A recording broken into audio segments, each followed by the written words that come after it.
The most realistic online racing sim ever made. This is iRacing. Detailed laser scan tracks, fully dynamic real-world cars, and over 50 series to choose from. 6 online world championships offering over $100,000 in annual prizes.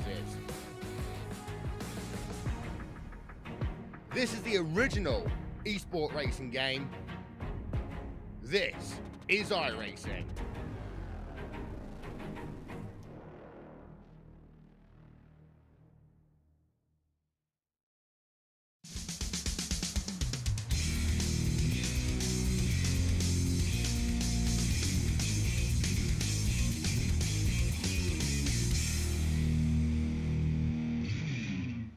Well, hello, ladies and gentlemen, and welcome to the Turn 3 Racing Network as we bring you some outstanding Monday night Superspeedway action. I am your host for tonight. My name is KR Stolfus, and we have a special race here tonight as the OP Racing Premier Series presents the Extra Life 250, and qualifying is getting underway. And here in just a moment, we're going to find out more about that Extra Life 250. But before I go too much further, there is a link down below in the broadcast description and also already sitting there in the YouTube chat for y'all to check out. So with qualifying getting underway for race number 14 of our 16 race regular season, just 3 races to go in this one. Drivers are making their way out onto the speedway. One of the first ones to be rolling, that is the 52 of Randall Cobb. He is going to have 10 minutes to lay down 1 lap.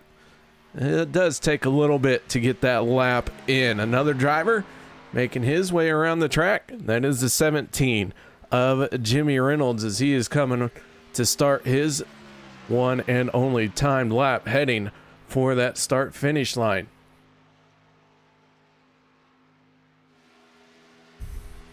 Want to give a shout out to Liberty Fires, our official unofficial statistician. Thank you for all of the stats you provide in YouTube chat. Really is pretty cool that you do that. And of course, Mara checking in for her man, Mark Man, and the 04 is out on the speedway. Mark on his time lap in that 04 and hugging that yellow line, lets it drift up just a little bit. The Batmobile making his way down the backstretch. Peter DeBorgia in the 40 Extra Life machine We're going to talk to him when his qualifying session is done. You can find him over on twitch.tv/MixMasterPJ. Stay tuned, because we're going to talk about this extra life and what it means to the driver of the 40 machine. On pole, Gabe Butler with a 53.84. Derek Conley with a 53.87. Those times starting to roll in very quickly now. Sean McCara in the 71 machine, disappearing and reappearing down the back stretch.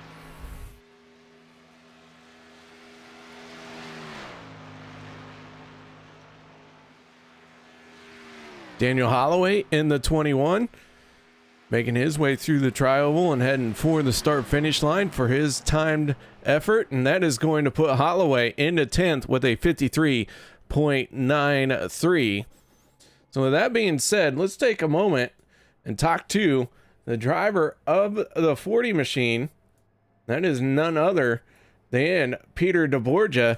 And Peter, qualifying done and over with. Right now, you're sitting in 6th place. That's halfway decent. I don't know. We got a lot of top 10 starts this year, but we don't have a ton of top 5 starts. So if we could stay in that spot, that'd be great. But long time to go still. All right. So tonight's race is a special race that you're putting on here. What can you tell us about this Extra Life 250 here at Talladega? Well, Extra Life's a nonprofit that's been put together by the Children's Miracle Network Hospitals. They started about 10 years ago. And it's for guys like me that aren't ever going to run a real half marathon or a real marathon out there to raise funds for, whatever medical cause that they want to. Extra Life is for gamers, really. And they pick a day a year that everyone kind of unites in games together and streams. Most people stream for 24 hours straight, which I'll be doing this weekend, to raise funds for whatever Children's Network hospital they choose. Mine is Johns Hopkins Hospital in Baltimore, Maryland. It's one of the nation's finest hospitals up there with the Mayo Clinic and the short list of big name hospitals here. But it's got a special place to me because both of my parents work there, and I've got other family members that have worked there over the years. I've had nurses and doctors on my dad's side of the family and my mom's side of the family too. So it felt like the natural place to select. And I'm reasonably local. I know not a lot of OP drivers and fans are in the Maryland region, but if you happen to be passing through, I'd always love to come say hi to one of you guys. Well, very neat. So you're doing a 24-hour stream. When is this planned? 4 a.m. Saturday to 4 a.m. Sunday. There's a lot on the menu there. It's not just going to be video games. I'm actually starting the day building a regular Nintendo, like an old-fashioned one, out of Legos for the first few hours. And before I found iRacing, I didn't have the best stable internet connection for a lot of online gaming. I had to do a lot of more independent console stuff, and I would do a lot of speed running, which is playing old video games as fast as humanly possible, trying to beat them faster than anyone else has and set world records. So I've got a handful of those sprinkled in the early morning and afternoon. In my basement, I've also got some pinball machines, a Dance Dance Revolution machine, and some other fighting game cabinets and such, and that's kind of sprinkled into the schedule. And it's all leading up to the finale of the evening, which is the OP Superspeedway, the truck series, has its first playoff race. So I'll be about 18 to 20 hours into my stream at the time that starts. So hopefully the Red Bulls will have really kicked in, and I'll be ready to go for that first playoff race because I'm one of the playoff drivers. So it's a real big important one for me there. And then afterwards, I think a bunch of the OP guys are going to try and get together and do a little demolition derby, and then maybe some original old school Mario to end the night. But that's going to be like what that 24 hours looks like there. You can find it on my Twitch channel, or you can actually find it on my Extra Life page itself. It's got my Twitch page embedded in it, which is at extralife.org/participant/mixmasterpj. And I'll be sure to post the link in the YouTube chat a little bit later for you guys. All right, so donations and all that stuff are being accepted just during the stream, or can anyone do it at any time? They can do it at any time. I'm up almost to 60% of my goal, which was $1,000. I've had a few OP drivers chip in already, and some of them have already shared what has been in the thank you cards there, which is really awesome. If you happen to be an OP fan or an OP driver yourself and you donate $25 or more, just shoot me a DM with a mailing address and who your favorite OP driver is, and I'm gonna send some merch that way.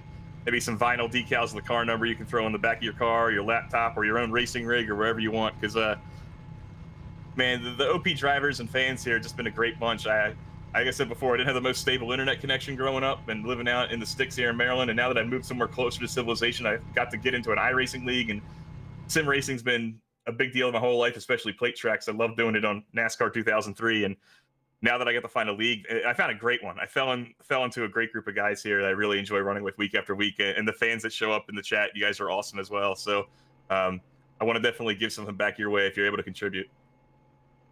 All right, well, Peter, man, qualifying here, it looks like you've fallen to 9th from 6th to 9th, but a lot of racing to go. So what's your plan for this race here tonight? I was looking at the stats on the webpage a little bit recently, and this is the 14th race. This is the first 6 races, I didn't lead a single lap, and I'd never finished better than 16th. And since then, I've led a lap every single race and have only finished worse than 16th once. So initially, I thought it was play it safe in the back, avoid the wrecks, avoid the people going for stage points, and finish strong. But I think it's actually the opposite for me. I think I really need to be near the front to avoid a lot of the mess, and I think I need to just kind of feel engaged and feel like I'm part of the action. And whether or not I'm picking up a ton of stage points or not is not as important.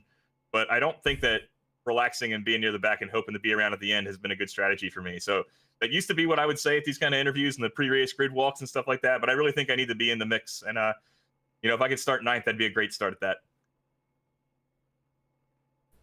All right, man. Well, 9th place is where you're going to start. So want to wish you good luck. And one more time, where can people find your stream? It's at twitch.tv/mixmasterpj. And if you want to watch it live on Saturday, you can watch it on Twitch, or you can watch it at extralife.org/participant/mixmasterpj. All right, man. Well, thank you very much for taking the time to talk to us, and we want to wish you good luck, not only in this race here tonight, but on your 24-hour stream, you crazy SOB. Thanks so much, Kay. I appreciate you too, man. All right, that is Mixmaster PJ Peter DeBorgia from Meteor Racing, and his special race here tonight, this Extra Life 250 here at Talladega. Qualifying is almost done and over with. So with that being said, guys, we are going to step away for the national anthem, and we will bring you tonight's starting lineup right after this. We take you down onto the track for our opening ceremonies. Ladies and gentlemen, please rise. Please remove your hats.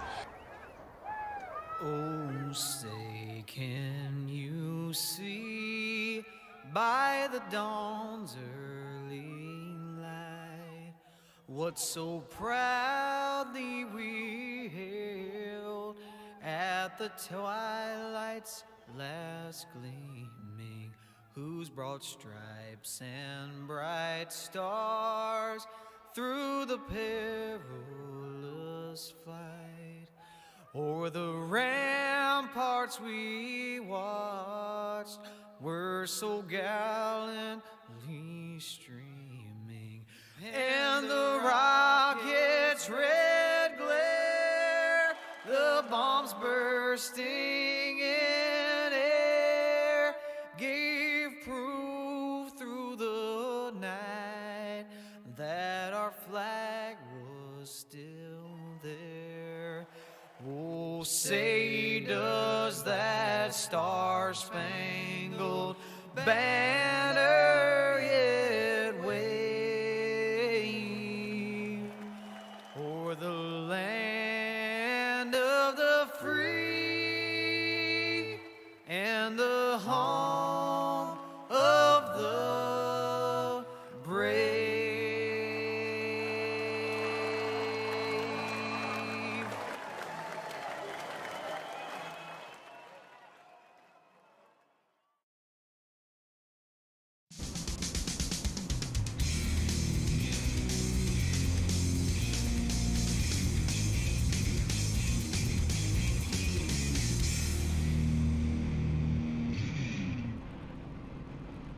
Welcome back, ladies and gentlemen. The drivers have taken to the grid 30 cars here for tonight's starting lineup, and let's get right into it on the front row. In the 88, Gabe Butler with a time of 53.840, and on his outside, Hunter Reynolds in the 26. Row number 2 going to be Logan Helton in the 63 and Derek Conley in the 28. Row 3, Eric Laurie and Mark Mann. Row number 4 will be Josh Milam and Jim Mayer. On row number 5, the 40 of Peter DeBorgia and the 24 of Tyler Miller. Row number 6, Randall Cobb in the 52. And on his outside, well, that is the 8 of Cody Ober. Row number 7 going to be, if I can hit the right button, the 12 of Zach Fritsch and the 27 of Sean Stevens. Sean McCarron and David Booth in row number 8. Row number 9 going to be Dustin Barber and Daniel Holloway. Row 10, the 33 of Jeff Crosby and the 091 of Zach Workman. Row 11, Dave Hunt and Les Levy. Row 24 will be the 46 of David Overstreet and the 5 of Bob Lacavera. Row number 13, Rick Sebrands in the 4 and Andy Brigante in the 013. Behind them in row 14, Jimmy Reynolds and Dan Harrington. And our final row here tonight, Adam Evans and Rob Connors. That is our 30-car starting lineup. Our race info for tonight presented by Peter DeBorgia and his extralife.org charity event. This is race 14 of 22. 4 spots still available on points. We've had 9 different winners this season. 1 fast repair is available. And our fuel information provided by Logan the Kid Helton. We're going to get at least 2 laps on fuel. As the field makes its way through the tri-oval, Gabe Butler and Hunter Reynolds leading them to the green flag for the first time here tonight. 250 miles. And it all begins with that first land rush into turn number 1. Gabe Butler on the throttle hard. Everyone getting a good, clean break on this start. Nobody out of control. Nobody spinning the tires. So a good start here off into turn number 1. I want to give a shout out and thank you to Nathan Grounds, Jeff Crosby, Josh Milam checking in before the race.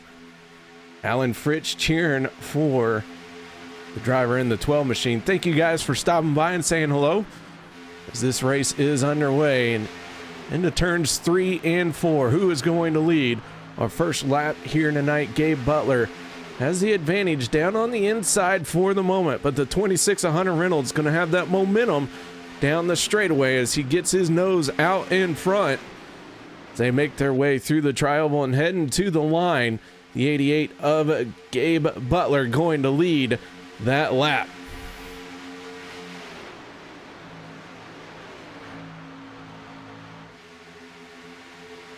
Logan the Kid Helton in the 63, pushing on the back bumper of the 88. Josh Milam just a car behind Logan Helton with the 071 of Eric Laurie sandwiched in between them. Derek Conley working with his FSR teammate, 26 of Hunter Reynolds. Mark Mann trying to make his way forward, but everyone's sitting up nice and calm for the moment. As we begin lap number 3 of 94, Logan Helton's fuel stat proves to be true. We do get at least 2 laps of fuel here tonight as the 26 slides down in front of Gabe Butler. Jimmy Reynolds turning the fastest lap of the race so far that time around, a 49.99. As Logan Helton bails out of the throttle and starts to drop towards the tail of the field. Derek Conley and Mark Mann working the second lane. 3 wide racing, Daniel Holloway and Jeff Crosby in the 33 up there, trying to make that third lane a little bit early. But hey, got to go up there sooner or later.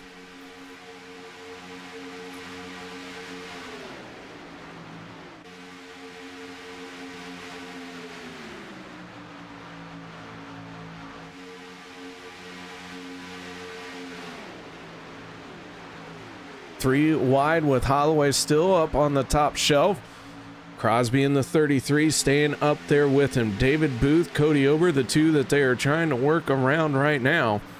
The 6 of Dustin Barber trying to muscle in as well.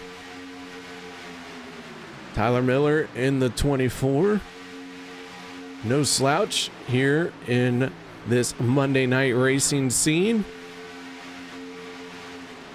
Go ahead and take a quick look at our stage wins. This stage is going to end at the completion of lap 20.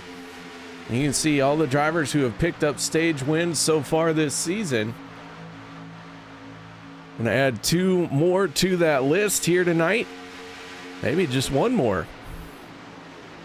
Josh Milam, Derek Conley, Logan Helton, 3 stage wins apiece. Mark Mann, Tyler Miller, and Hunter Reynolds each have 2, and then several drivers with 1 stage win to their credit. That third lane is really starting to work its way forward. The 24 Tyler Miller is slid up to that top shelf. Now they're trying to get forward. A lot of room here at Talladega for that 3 wide racing.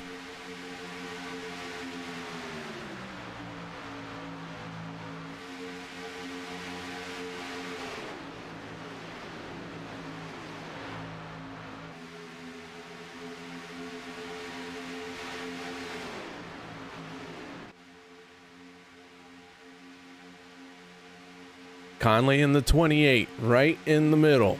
Tyler Miller in the 24 on the outside, has the momentum but doesn't have the 28 cleared.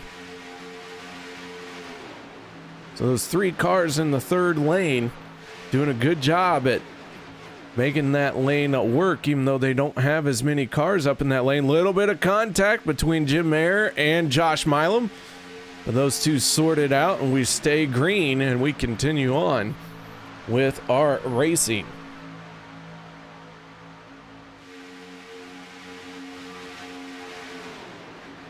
Take a look at our point standings coming into tonight's event.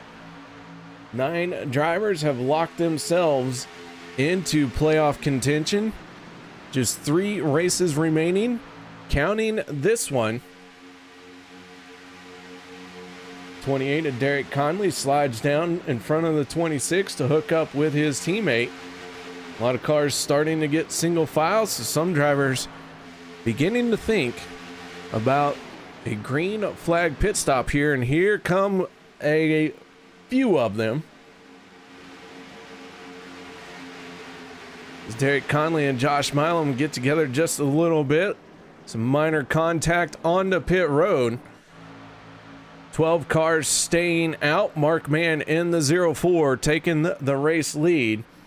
As we look at the points here, that red line, that is the cutoff point. David Overstreet just 13 points to the good for the moment. Tyler Miller, coming into last week's race, was a few points to the good, but after a disappointing finish, he has fallen back quite a few points. So this thing is not set in stone just yet. Is Mark Mann in the 04 going to lead the next 12 drivers on the pit road? Logan Helton trying to get very aggressive on the pit lane. He is hard on the brakes, locks him up, gathers it back in. I don't know if he's going to get hit with speeding or not, but that was a hard entry on the pit road. Derek Conley, meanwhile, in the 28. Starting to form up this pack with the 88 of Gabe Butler, the 7 of Josh Milam, and the 26 of Hunter Reynolds. Your top 4 cars after making their pit stop. Mark Mann, Daniel Holloway, Zach Fritsch off of pit road. This is going to be easy work for Conley to get around these guys.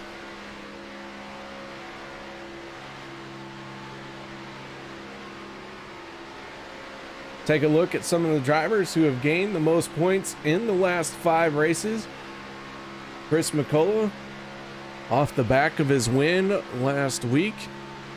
224 points gained, so that is very important for him. So he got locked in. Jim Mayer, Hunter Reynolds, Peter DeBorgia, and Logan Helton. Hunter Reynolds and Peter DeBorgia, only 2 drivers in that list that have not locked themselves into the race. So being the top 5 point earners in the last 5 races is very important for those guys. As the caution flag is going to come out, we have trouble down into the tri-oval, and let's take a look and see if we can figure out what happened, as Peter DeBorgia did claim the fastest lap of the race for the moment, a 49.59. So Zach Fritsch, Daniel Holloway, and Tyler Miller spinning on the tri-oval.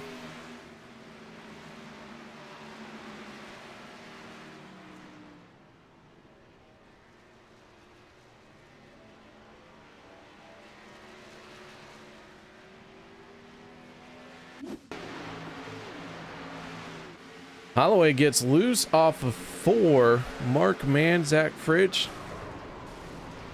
Those 3 get back together and collide onto the grass.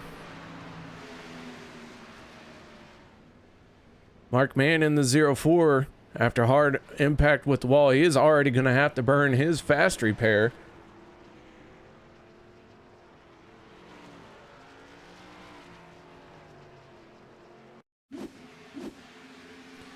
So Holloway gets a little nasty of a bump from Zach Fritsch. Mark Mann tries to make his way around. Those 4 go spinning.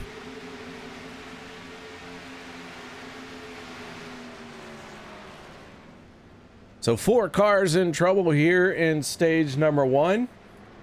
After we just completed green flag pit stops.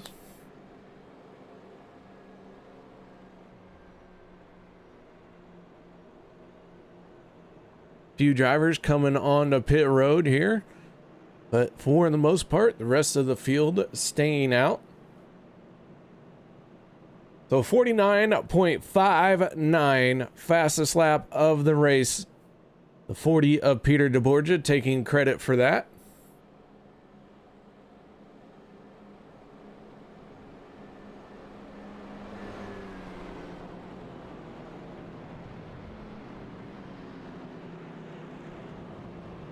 So 10 drivers came down pit road. 4 of them were involved in this caution that we are having here in stage number 1. 10 laps remaining in stage number 1. Liberty Fire is doing a great job of reminding me to take away the standings. Not that I ever forget.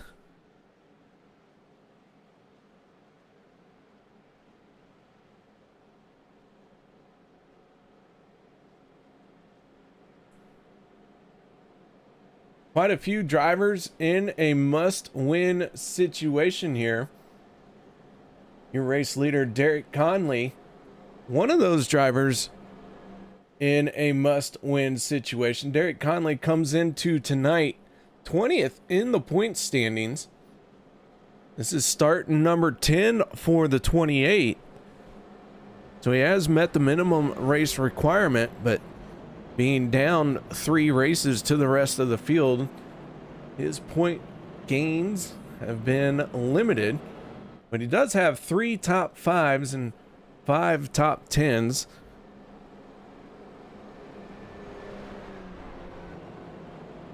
So he is capable of getting good finishes. Got some stage wins to his credit, I believe. I believe he was one of those that had a stage win.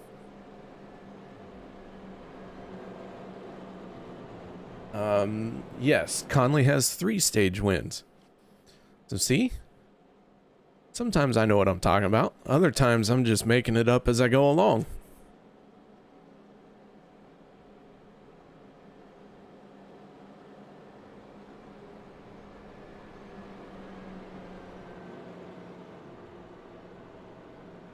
TJ Elliott chiming in, giving his 2 cents worth. What are you doing, TJ? You want to come up here and be professional along with me? You know the rules to get in the broadcast booth. Bring the butter and the popcorn and leave the popcorn at the door. As the lights go out on the safety vehicle, the 28 of Derek Conley has elected the inside line. Gabe Butler in the 88 going to line up to his outside for row number 1 on this restart. Row 2 will be the 7 of Josh Milam as we have violence towards the blue cone. I feel satisfied. Josh Milam on the inside of row 2 with Hunter Reynolds on his outside. Row 3 for this restart. The 95 of Jim Mayer. And on his outside, well, that's the 52 of Randall Cobb from Buck Wild Racing.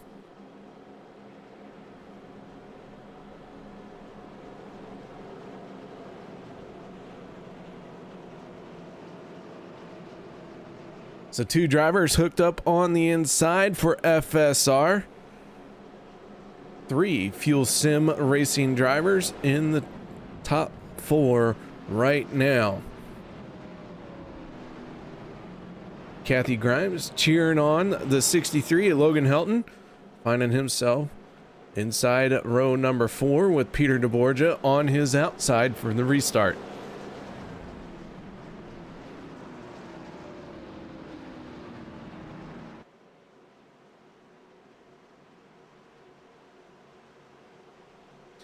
The calm before the storm. Here we go. Pace car peels off for pit road. Derek Conley keeping all 30 cars in check. All 30 cars still on the lead lap. But a few fast repairs getting burned here early. Our first caution of the night done and over with. The green flag drops. And Derek Conley and Josh Milam get away cleanly. Hunter Reynolds in the 26 pushing hard on the back bumper of the 88 of Gabe Butler.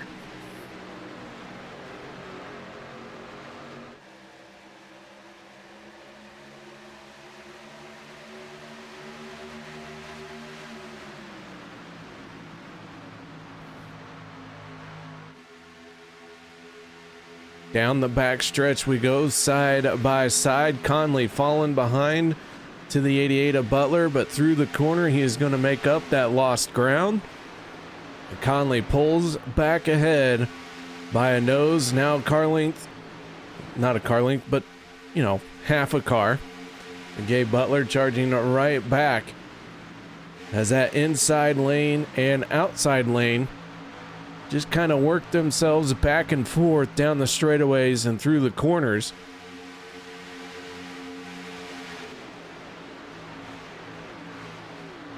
Three wide racing action. Up top in that 091 is Zach Workman. Just ahead of him is the 46 of David Overstreet. Overstreet running a different paint scheme, so it took me a moment to recognize the car. Tyler Miller in the 24 joining them in that third lane. Miller, one of the race cars involved in our first caution. And we're coming to 6 laps to go. The 40 of Peter DeBorgia slides up to the third lane as well.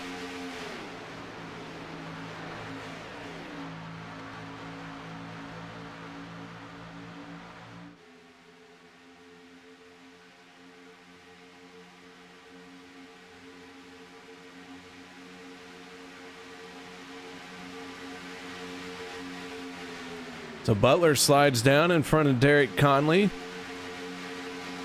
The third lane starting to gain some ground. And some drivers help add to the momentum for that third lane. Our leader is the 88 of Gabe Butler. Mark Mann in the 04 sitting in 30th. He is 3.4 seconds behind the race lead. All 30 cars are separated by 3.5 seconds. as Conley completes the pass now on Gabe Butler.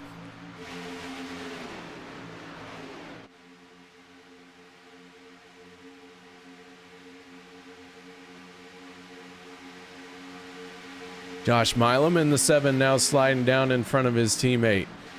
The 26 machine, Hunter Reynolds, leading in the second lane, with Randall Cobb in the 52 right behind him. Then the 27 in the WOW Video Tours black and red machine, as we got a lot of cars scrambling here. Sean McCarr pulling onto pit road. So the 71 hitting pit lane, not sure that's a scheduled stop. And violence towards a green cone. That one doesn't make me as happy, but I do like seeing violence to the cones. Not sure who that was that took out a cone there, but looks like they're going to gather it back in and try and rejoin the race.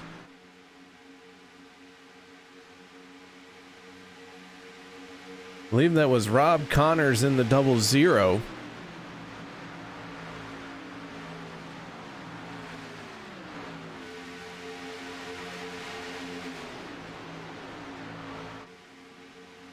So it's Overstreet in the 46, trying to put himself in a good position to earn some stage points, is using that third lane. Has Zach Workman and Adam Evans with Jeff Crosby now on his back bumper, as the yellow flag is going to come out.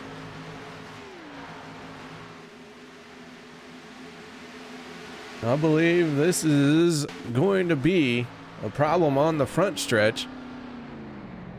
Logan Helton peeling onto pit road. Thought maybe he was the one that the caution was for. See if we can figure out where the yellow came from.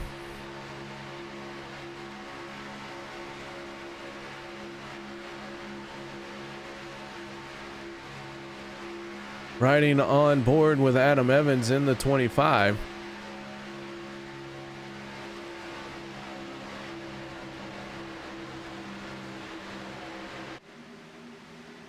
I'm not too sure what the yellow was for.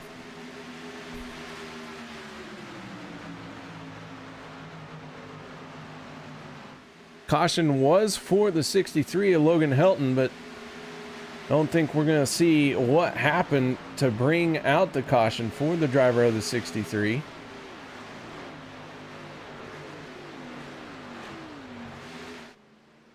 The fast repair being burned by him, and away he goes to rejoin the race.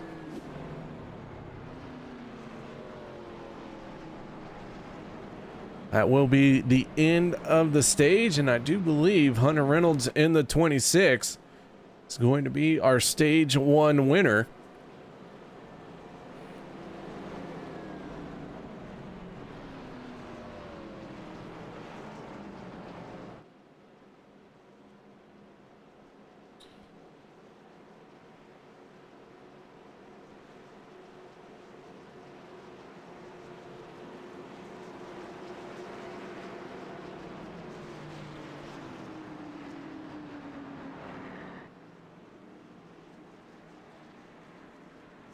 On the pit road they come.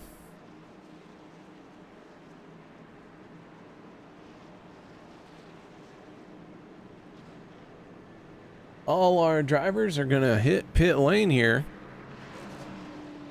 Logan Helton in the 63 stays out. He will have to serve a penalty for entering a closed pit, I believe. Let's talk to our stage 1 winner. That is the 26 of Hunter Reynolds. Hunter, you got your ears on, bud? Yes, sir. How you doing? Oh, I'm doing all right. How about you? No, I can't complain. Can't complain. Well, man, you pick up the stage win here and find yourself with another stage win, so adding to that tally. Yeah, very fortunate about that. Good to get some points here.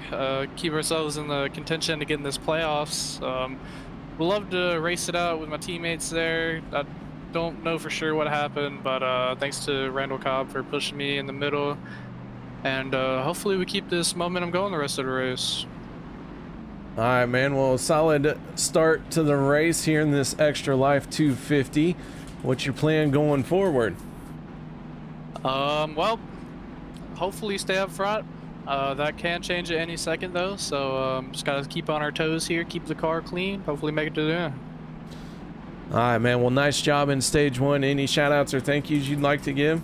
Yeah, I'd like to thank all my teammates at FSR, Josh, Derek, my dad, and Dustin. Also like to thank Ernie Williams. I'd like to thank you, Ben Booth KR, do a great job with Turn 3 Racing Network, and all the league admins that helped put this on, and everybody else is watching. I appreciate you. All right, that is Hunter Reynolds, your stage one winner from Fuel Sim Racing. Once again, nice job, Hunter, for picking up that first stage win.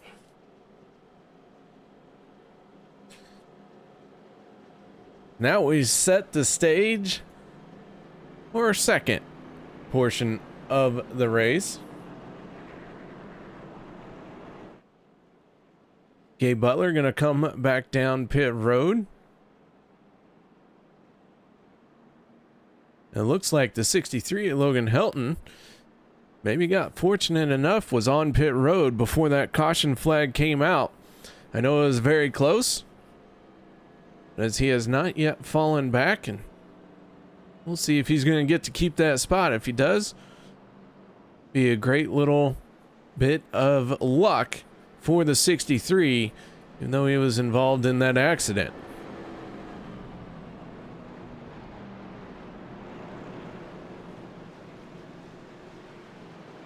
And so now, joining me in the booth is a good buddy of mine who has helped me call some races from time to time. Allow me to introduce very spectacular TJ Elliott. How you doing, Mr. Elliott? I'm doing pretty good, KR. How are you doing tonight? Well, I'm not too bad, not too bad. All right, so did you bring the popcorn and the butter? No, but I got some leftover Halloween candy, though. You know, got it on sale.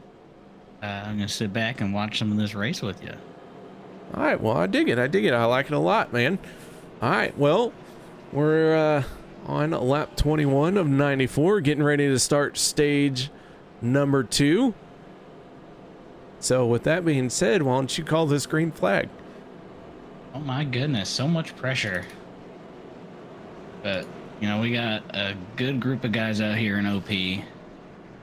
And none other than the 63 of Logan Helton leading us to the field. What I'm presuming after that stage 1 caution that ended the stage, hopefully didn't affect his race too much here. And, you know, KR, it's been a while since I've been on track with these guys, but I was on track Wednesday night in the Grand National Series and had a good time. So, shameless plug for the Grand National Series Wednesday nights at 9.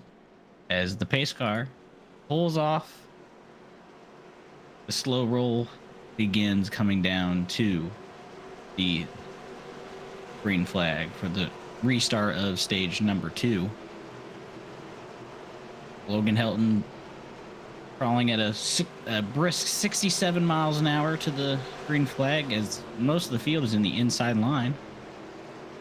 No matter though, that outside line will get rolling pretty good. Green flag is out, and we are underway for the start of stage number 2. David Overstreet with a good jump on that restart right there. Almost got clear of Logan at the beginning, but Logan is charging forward. But David Overstreet with the 26 of Hunter Reynolds behind him and Derek Conley are surging on that outside line. I'm going to have the momentum to clear Logan. At least David Overstreet is. He's going to jump down to that bottom lane, leaving Hunter Reynolds leading the top as they go down to the backstretch into turn 3. I mean, that was a great restart by the outside line, especially for only having like 5 or 6 cars there, KR.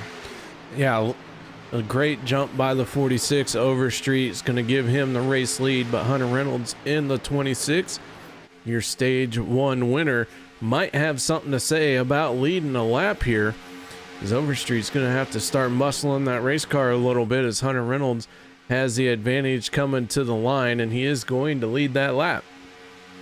That was, especially with the, I mean, you can see it, the majority of the field is spread out along this inside line, presumably trying to save a little bit of fuel so that they can hit this green flag stop, not take so much. But this outside line with 3 cars and, you know, Bob Lacavara hanging off about almost a full car length, maybe even 2 off of the 7 of Josh Milam. Those 3 boys from Fuel Sim Racing are making that outside line look pretty good tonight. At least right now, in my opinion, it's doing good. It's Logan Hilton all over the bumper of the 46, but that outside is just surging at a turn 4 every time. They're rolling to the line here. I wouldn't be surprised if you see some more people go up to that top line throughout the night. I mean, that's what I'd be looking at right now, though, KR. We have seen 3 wide racing happen very early in these runs. It has worked so far. We're the guys in the outside. The 5 cars in that second lane for the moment. That is Hunter Reynolds, Derek Conley, Josh Milam, Bob Lacavera, and Randall Cobb. And Reynolds going to slide down in front of David Overstreet in the 46. The 28 of Derek Conley assuming the race, not the race lead, but the lead in that second lane, as Hunter Reynolds is your race leader. We're coming around to complete lap 24 and start lap 25. Daniel Holloway in the 21 poking his nose out way back in that field as the 28 slides down in front of the 26. Yeah, that outside line's moving pretty good. They're doing everything that they can to make that happen. I think they've definitely lost the numbers game, and going from 5 to 3 cars is definitely going to affect them more so now than it was before. As what I'm presuming is we're going to have some green flag pit stops here in the next probably 3 to 4 laps as Logan Helton jumps up in front of the 7 of Josh Milam, wanting to get in front of Derek Conley up there. And we'll see if that move works out for him. The 7 of Josh Milam's an excellent pusher. He'll be all over the 63's bumper. But I think everybody's just scrambling to get to this bottom, and this outside line is trying to find a spot where they can make it to the bottom to get to pit KR. Yeah, 4 cars in the second lane. Almost everybody single file down on the bottom lane. That usually is a sign that they are preparing for a green flag pit stop, but nobody really jumped up into that second lane. It seemed like right off the bat, everyone wanted to get single file and maybe just log some laps here in stage 2. You mentioned trying to save some fuel. You gotta wonder how much fuel they need to save if they're gonna maybe try and stretch this to the end of stage number 2. But here comes some drivers to peel off for pit road. And all those cars peeled off. Looks like the 40 of Peter DeBorgia might have locked up a little bit going into the pits, but when that was going on, Logan Helton, with excellent pushing by the 7 of Josh Milam, clears Derek Conley, and then Josh Milam's going to get let down by his teammate there, 26 of Hunter Reynolds, and the outside line's just going to start falling back. Bob Lacavara had to check up a little bit because he tried to get down. But yeah, I can't tell if, everybody's just single file, so we're probably going to see, I'm assuming you're going to see Fuel FSR hit the pit lane this time. Maybe even Alliance, depending on if Logan peels off too. But I'm going to try to find the people that just pit. Looks like, that group with Gabe Butler, Peter DeBorgia, Eric Laurie, Adam Evans, Sean Stevens, and Dan Harrington all pulling off pit lane coming into turn 2 now as the rest of the field hits pit road, KR. Quite a few drivers on the pit road this time. Dave Hunt in the 53 stays out. He leads a lap. That is an important point for the 53 of Dave Hunt. Coming into this race here tonight, he was 13 points below the cutoff. 4 drivers are going to get in on points. A minimum of 4 drivers. If we get another repeat winner, that'll be 5 drivers who are going to get in on points. And the 53 of Dave Hunt, just below that cutoff line. So every point matters for Dave Hunt, as he led that lap, and now he is going to lead this group of cars on the pit road. Jeff Crosby in trouble. He's going to hit Zach Fritsch. The 33 goes spinning, and the caution flag is going to come out as Crosby locked up the brakes coming onto pit road and went for a spin there. Got into Zach Fritsch. Fritsch was able to keep it off the wall. I mean, he scraped it. A little bit of contact with him. You see the spinning 33 machine. See if we can back this up and take another look at it. Crosby and Holloway make contact on the pit, heading for pit road.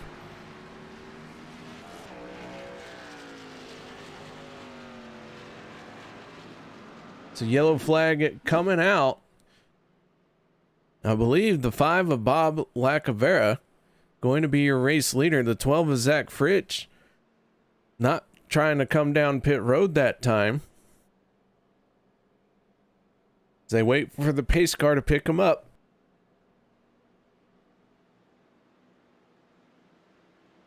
Holy crap, I have something in the back of my throat. Better get a flavored water under this yellow.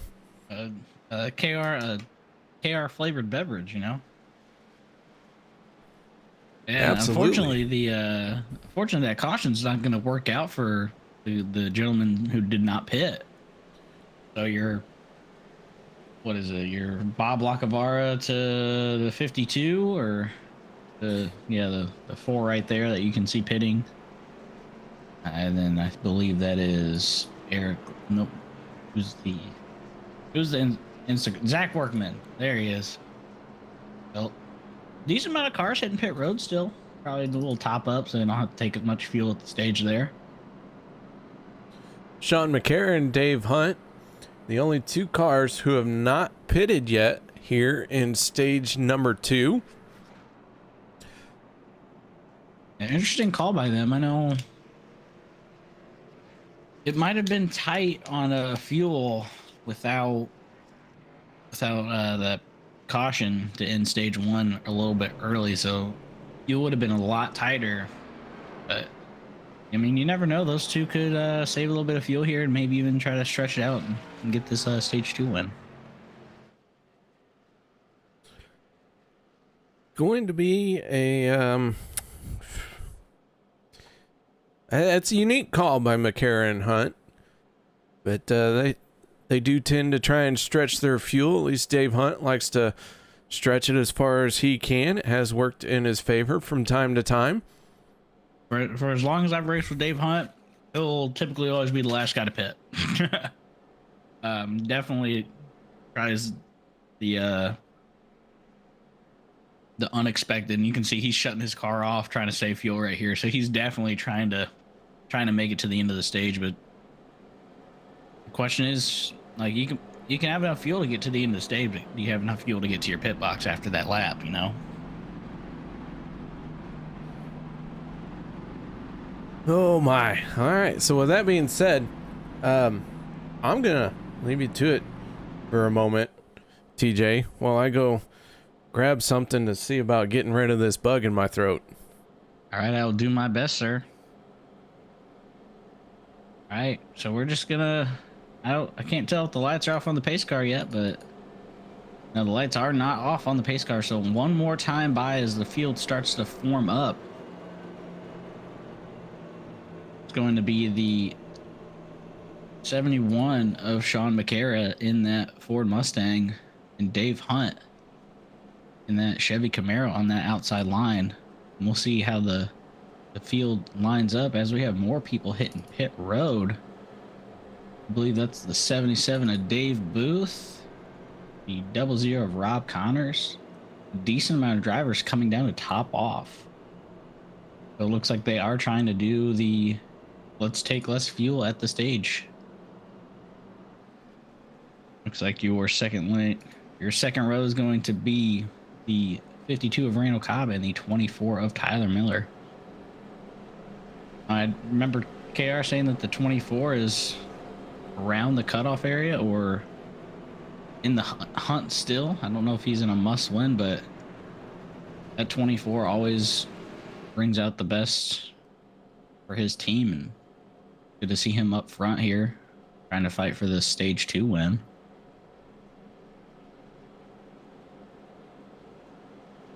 as the pace car comes out of turn number 2, and we wait for them to take about 9 laps to the stage.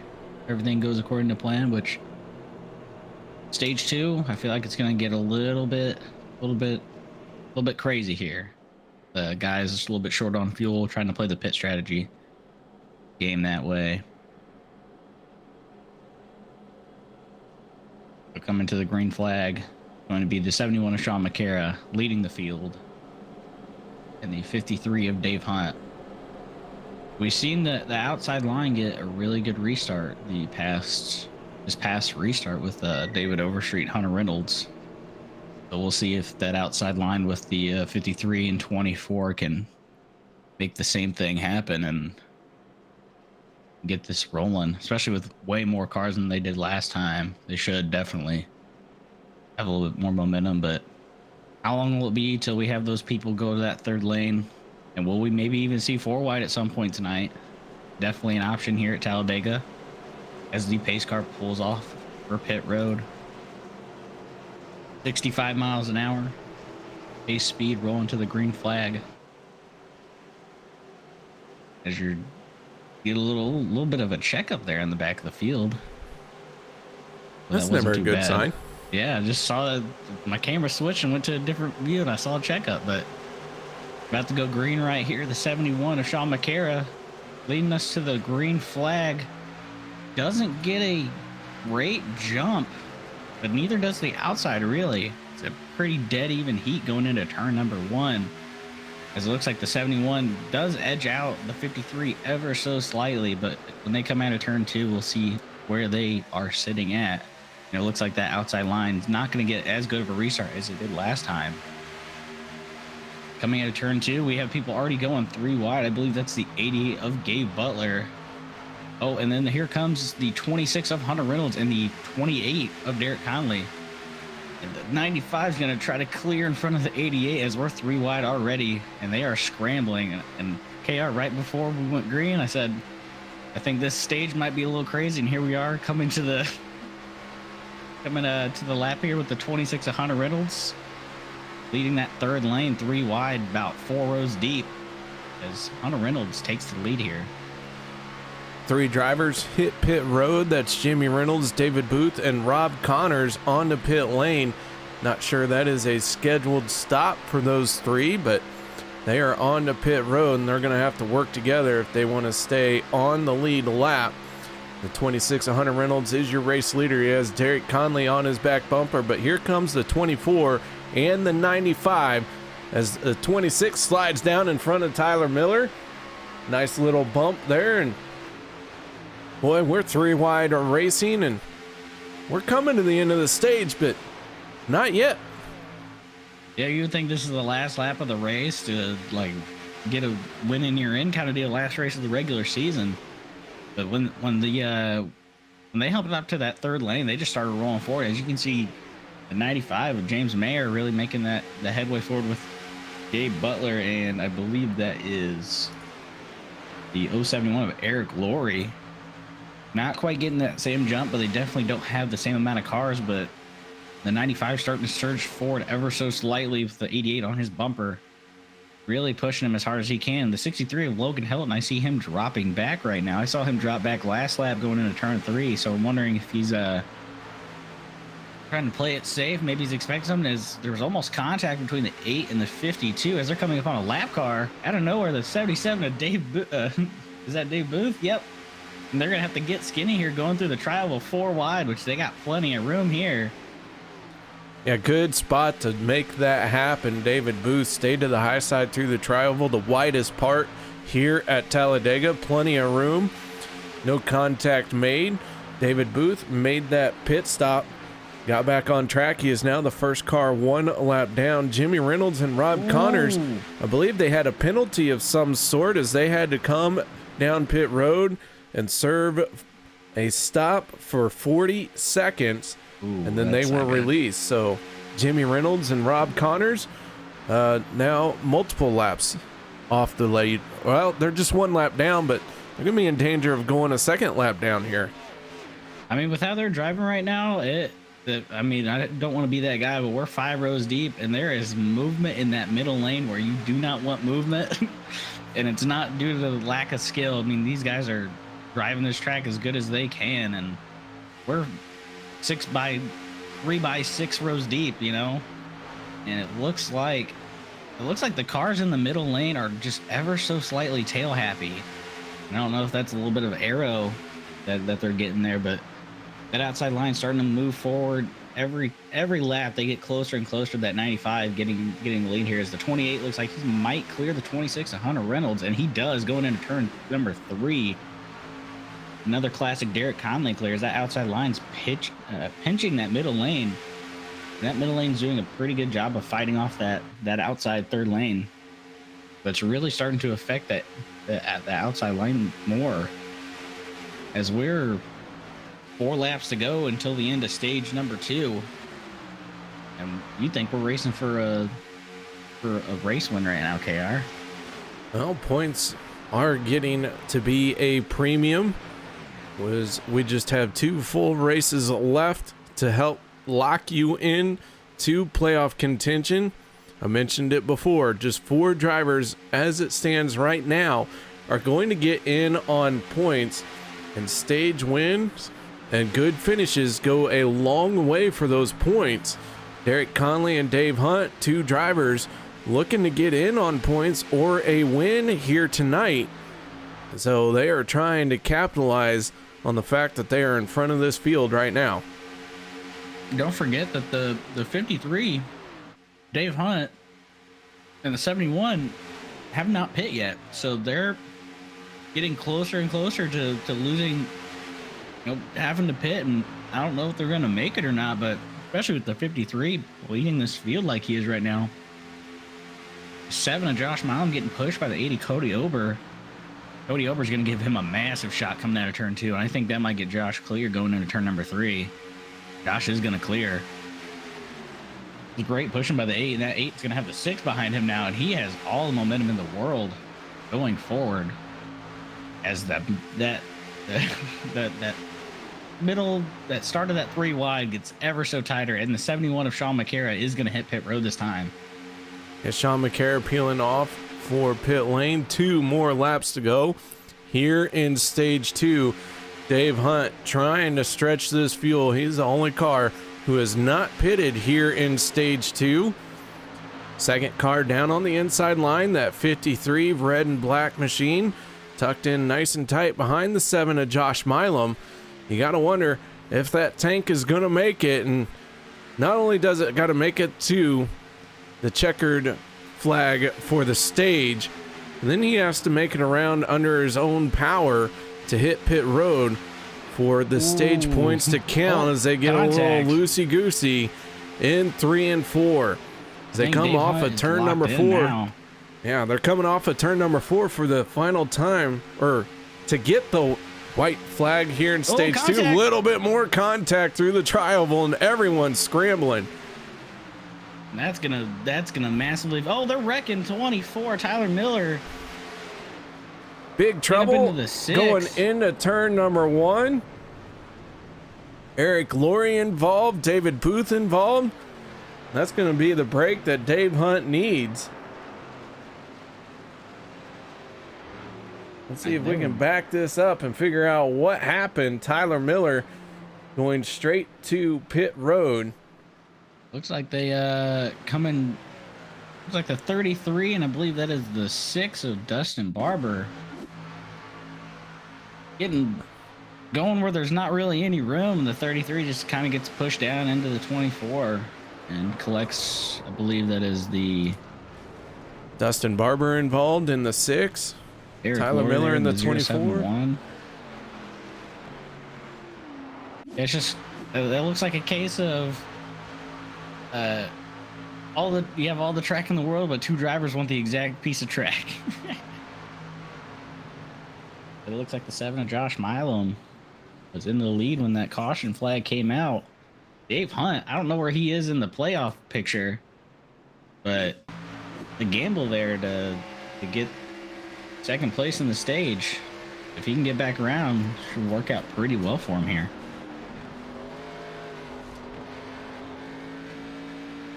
riding on board with the 46 of David Overstreet. Got into that mess just a little bit, but was able to keep going.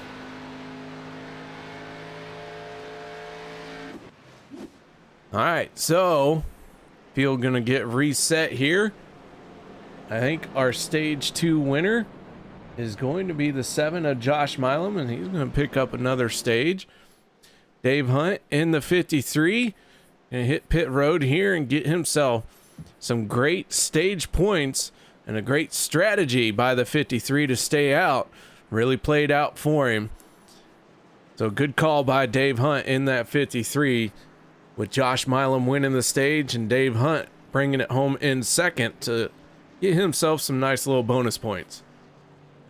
That's definitely you saw the both sides of the coin, so to speak, with Sean McCare and Dave Hunt. Dave Hunt played the gambling game and worked out for him. Got that caution at the right time and wasn't involved in it too. But also it really kind of saved Sean McCare too from possibly going a lap down, as I believe the 77 of Dave Booth is also the lucky dog, getting that wave around there. Looks like Peter DeBorgia being the fastest man out of pit road there. All right, let's talk now to our stage 2 winner, and that is the 7 of Josh Milam. Josh, you got your ears on, bud? I do, man. What's going on, KR? Oh, not a whole lot. You pick up another stage win here in that 7 machine. Great run going for you so far. Oh yeah, fun to get these wins, to get in the booth. Almost had that first one, but my teammate Hunter, he got me by the hair of the caution flag. But it's good to get the win, get the stage points. Well, this 7 machine has been up front and mixing it up for a majority of this race, using the third lane a little bit. What's it like out there on the track here tonight? That third lane going to be used a lot more here in the last half of the race? With the right cars, yeah, I think it's going to be fast. We did use it there coming off that green flag, or that caution flag, and we went green. Made some communication in the chat, and we got our 2 guys up top, and I bumped up to the middle lane, allowed our 2 teammates to get up there and get a run out to the front. The track is super hot. I think it was 117 degrees or something, and these cars are very loose. So you see a bunch of cars squarely out here. It's because the tires are just too slick right now. Well, man, that 7 machine, despite it being slick, has this stage win here in stage number 2, and well, I've kind of lost my train of thought. So what's next for the 7? I stay up front here, stay with my teammates, strategize with them, and we're just going to stick together. Hopefully we can keep a clean car, and we can all come out here at the end, get one of us a win. All right, man. Any shout outs or thank yous you'd like to give? Definitely shout out to Eric Christina. I know they're always watching me. Glad they're in here. Shout out to Nick Roof. He's out here watching me tonight. Shout out to Dave Hunt. He did a majority of the pushing. Get me up here. Cody Ober pushing me out front, and Derek Conley for that monster push he gave me when things got a little crazy there at the end to bring out that yellow. If it wasn't for that push, I may not have got it, but he gave me just enough to keep me out front before that caution come out. All right, that is Josh Milam in the 7, your stage 2 winner from Fuel Sim Racing. That's 2 stages for FSR here in this race. I mean, when FSR are on, they're on. I mean, you saw it there when Josh talking about them going 3 wide and just taking the lead away pretty much from the entire field. When they're firing on all cylinders, they're a tough team to beat, and there's a lot of teams like that. And I would say definitely one of the top teams in this league. I mean, 2 of them, Derek Conley and Josh Milam, they've been in here since day 1, so they kind of know what they're doing a little bit, and it definitely shows when crunch time comes and as the season winds down and playoffs begin to start peeking over the horizon. They definitely start showing out a little bit more. And it's funny that he said that the cars are super squirrely, because you can tell that they are, especially in the middle lane, like those dudes are wheeling it. So props to all of them tonight for keeping it square and being 3 wide, 6 rows deep, and keeping it going straight there for a while. Okay, Rob Connors in the 00 did get the wave around, so he is back on the lead lap. David Booth in the 77 is back on the lead lap as well. 2 cars not on the lead lap. The 17 of Jimmy Reynolds, he is the only car on track, 1 lap down. And Tyler Miller in the 24 sitting on pit road, hood up. That crew is working on that race car. It looks like he's going to try and get back out there, but he has been stationary for the last almost 7 minutes on pit road. As we get ready to go green flag racing once again, Josh Milam and Derek Conley lead this field to the green flag as away we go, and the land rush for turn 1 is underway. 94 laps, our scheduled distance. We begin the final sprint to the end of this Extra Life 250. 51 to go. I would say even 51 and a half to go as they're coming out of turn 2, making their way down to the back straight into turn 3. Restart pretty dead even with the teammates of Derek Conley and Hunter Reynolds making that outside line go forward. Derek is clear by his standards, but he does not take it. Oh, a little bit of a bad bump there from the 26. Got 28 all squirrely. That's going to affect that outside line. It's going to allow Josh to get a pretty good run out of turn number 4 here. But Fuel Sim Racing guys, like the veterans they are, keep it going straight and are actually going to get the 28. Lap lead right there? Nope. It was very close though, but that outside line only has 5 cars in it right now, and with how it's been lately, I don't know why more people aren't hopping out there. As you can see, the 21 of Daniel Holloway a little bit further back, trying to get up to the 52 here, and Jimmy Reynolds trying to get his lap back the hard way, maybe 3 wide on the 21 there. 21's going to jump to the middle, and they are scrambling back in the back there. But coming out of turn 4, the 28 Derek Conley cleared Josh Milam at some point, taking away the race lead from him as they're coming to the start-finish line here, KR. The 28 going to lead this lap as he's got his Fuel Sim Racing teammates around him, 1 to his outside, 1 behind him. All right, so TJ, some questions coming in from YouTube chat. Do you have YouTube chat open? I do not. I can open that very quickly though. That's fine. You can open it if you want. But Liberty Fires, our official, unofficial statistician, wants to know your thoughts and feelings on the blue cone. Well, I was asked this Wednesday. Well, apparently he's got a short memory. Blue cone good. All right. Well, I know you're a Ford guy, so we don't need to ask that question. As Conley slides up in front of Zach Workman. I like the Camrys though, as the 28 gets very close to his teammate's bumper there. A little bit. Conley getting after it, making some bold moves, and Conley showing that he's wanting to win this race here tonight.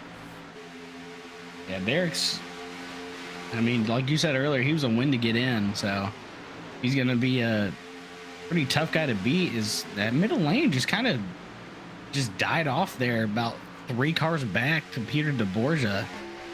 Just kind of dropped off a little bit. I don't know if that's going to affect that momentum of that middle line there. Is only 2x2 right now, so it might not hurt him that much, as that outside line just grew so much more. And I believe that Zach Workman going to that top with the 71 of Sean McCara. It's good to see him bounce back after having the pit coming to stage, and they're going to get Peter DeBorgia there. We're going to get 3 cars on the outside line. Let's see if they can make that work for those 3. Hopefully they'll get some more people in there as they're pinching that middle lane like you're supposed to. Sean McCara getting close to the door of the 52. And they are moving forward here. So we'll see if they get more people to join them. I know when it's kind of like that middle lane, that's going to get Hunter and Barrett clear. Maybe even the 52. Sean McCara got left out. Yeah, Sean McCara left high and dry. David Overstreet. Overstreet going to try and get to his back bumpers. Dave Hunt down on the bottom. Things getting very dicey here at the front. And Dave Hunt may be feeling the crash coming on and bailed out. So Dave Hunt falls back a little bit. Plenty of time to get his race car back into the mix, though. It does. That was definitely a ballsy clear by the 40 there. And for the fans of the 24, Tyler Miller looks like he has called it a race. They have gone behind the wall. The damage may be being just too much for them to get fixed and get him back out there. So another tough finish for the 24 of Tyler Miller. Right now, though, the 26 of Hunter Reynolds is out in front. Derek Conley in the 28 and Zach Workman in the 091 working that second lane.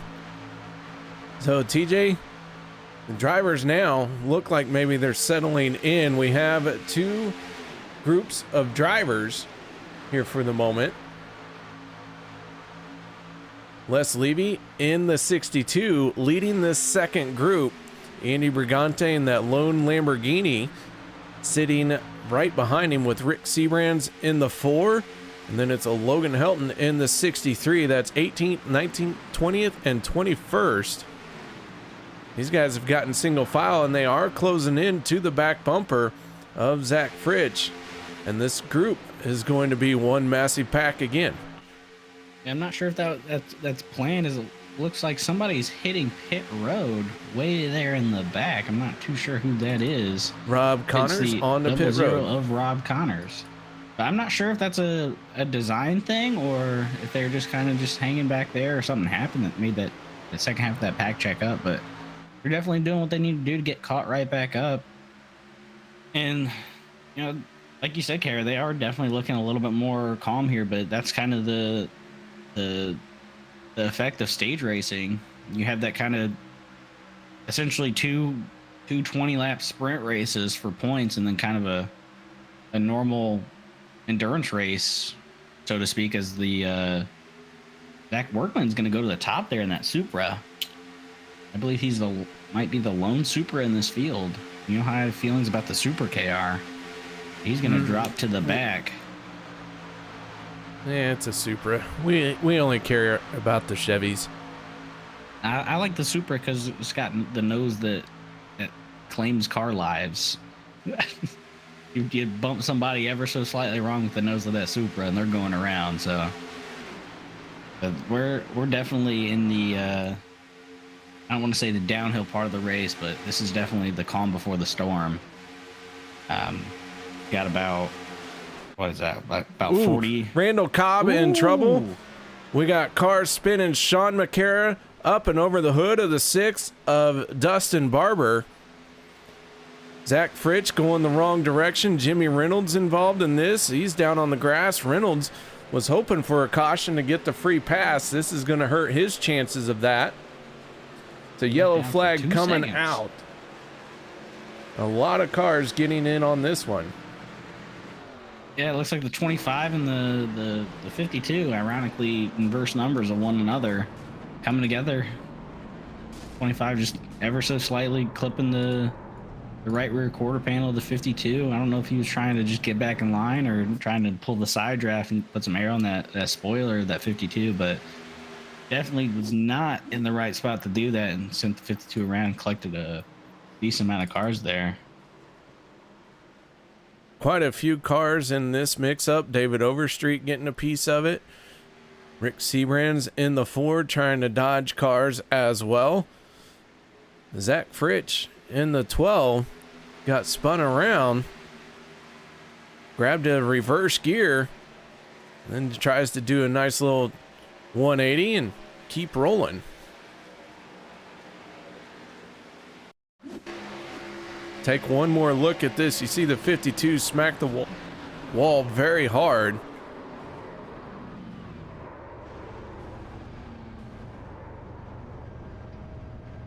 It looks like most of the field's going to be hitting pit road here.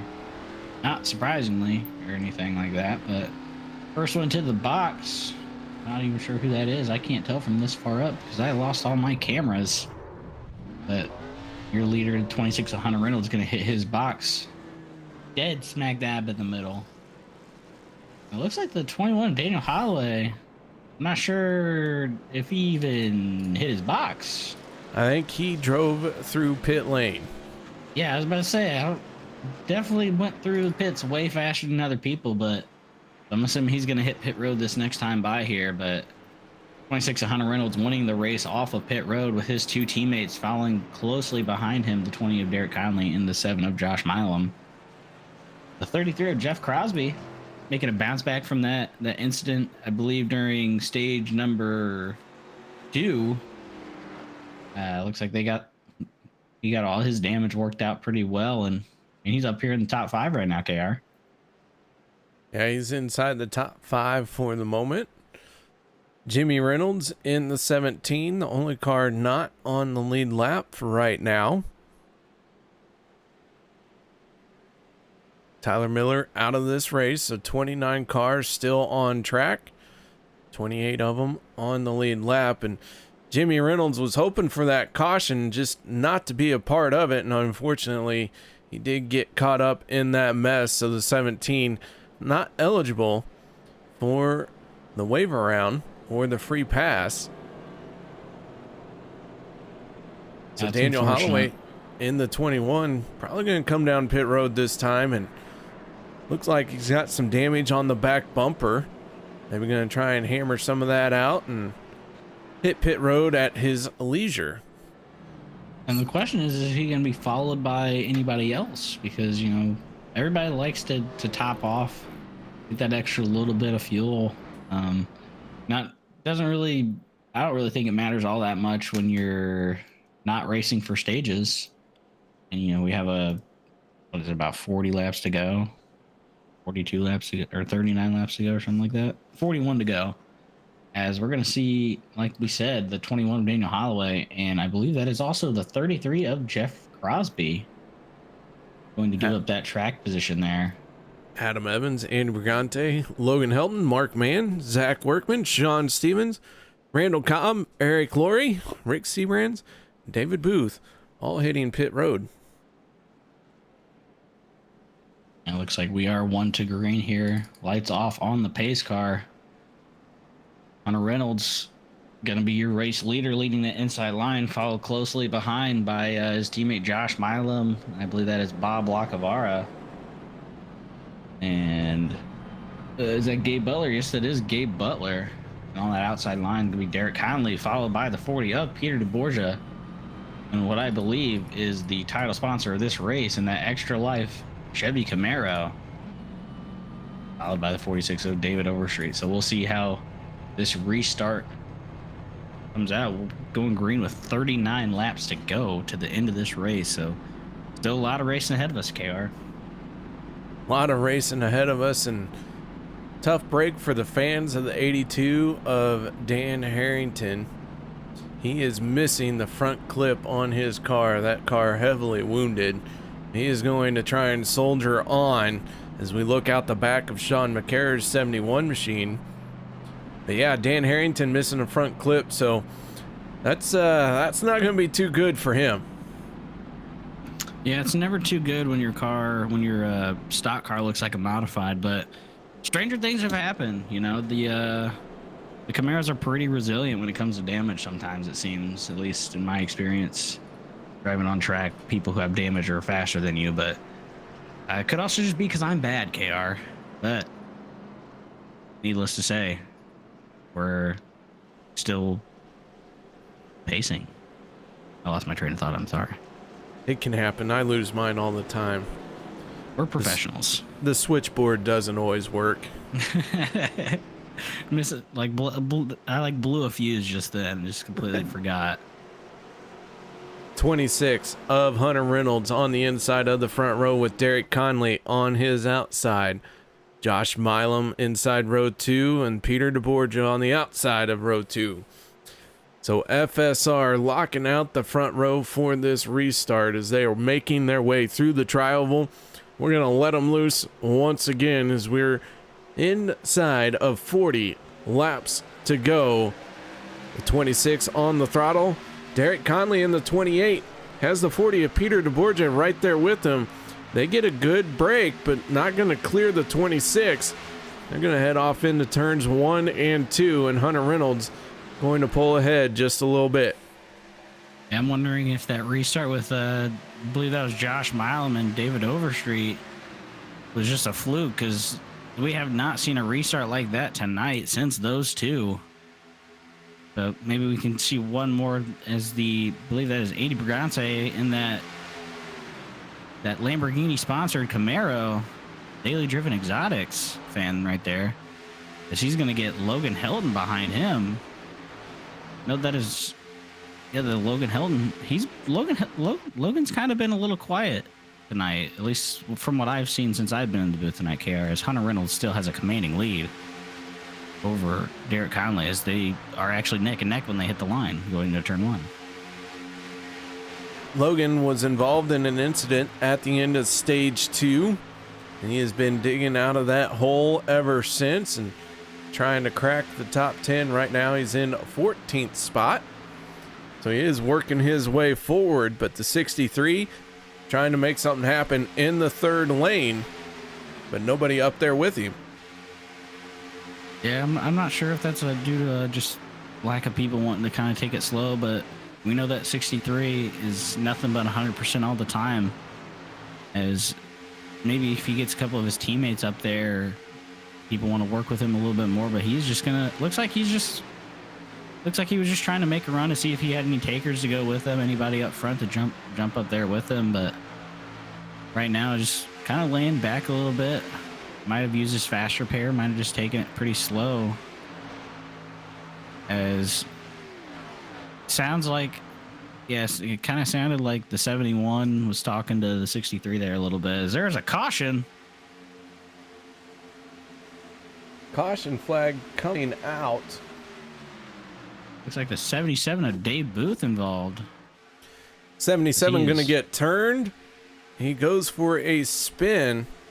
Looks like Adam Evans is going to lose his hood in the crash, as Booth makes slight contact with the inside wall and sorts it out. We'll take another look at this one.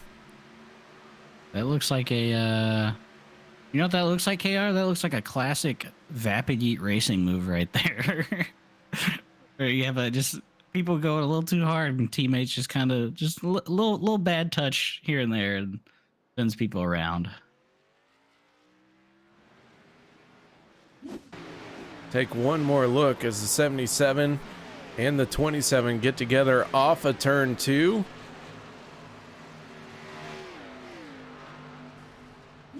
It's a yellow flag coming out for a single car spin, but Adam Evans in the 25 did get a big chunk of that and blew his hood off. So he's going to have to come down pit road to work on that. Not a good sign when your hood disappears. Yeah, thankfully they haven't implemented a updated damage model for these cars, because sometimes that could lead to unexpected things happening. But presumably we're going to see the entire field hit pit road, as we were just here not 6 laps ago. 36 to go right now, and the field's going to be hitting pit road here. Now, if my experience serves me correctly, I believe the fuel window is about 18 laps. 19 if you can save a lot. So we're looking at still a 2-stop race from here. Maybe even a little bit more for that elusive green-white checkered, which we have,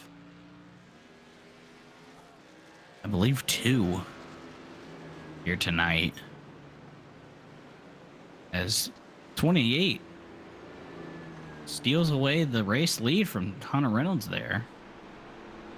Excellent. Jimmy Reynolds also finally on the lap. Yep, Jimmy Reynolds got the free pass in the 17, so all 29 cars on track are back on the lead lap. Derek Conley winning the race off of pit road by being just very efficient on his drive to and from his pit stall. Hunter Reynolds and Derek Conley, very similar lap times, 5.3 or pit stop times of 5.3 seconds, but Derek Conley only on pit road for a total of 30.7 seconds, whereas Hunter Reynolds was on pit road for 32.5 seconds.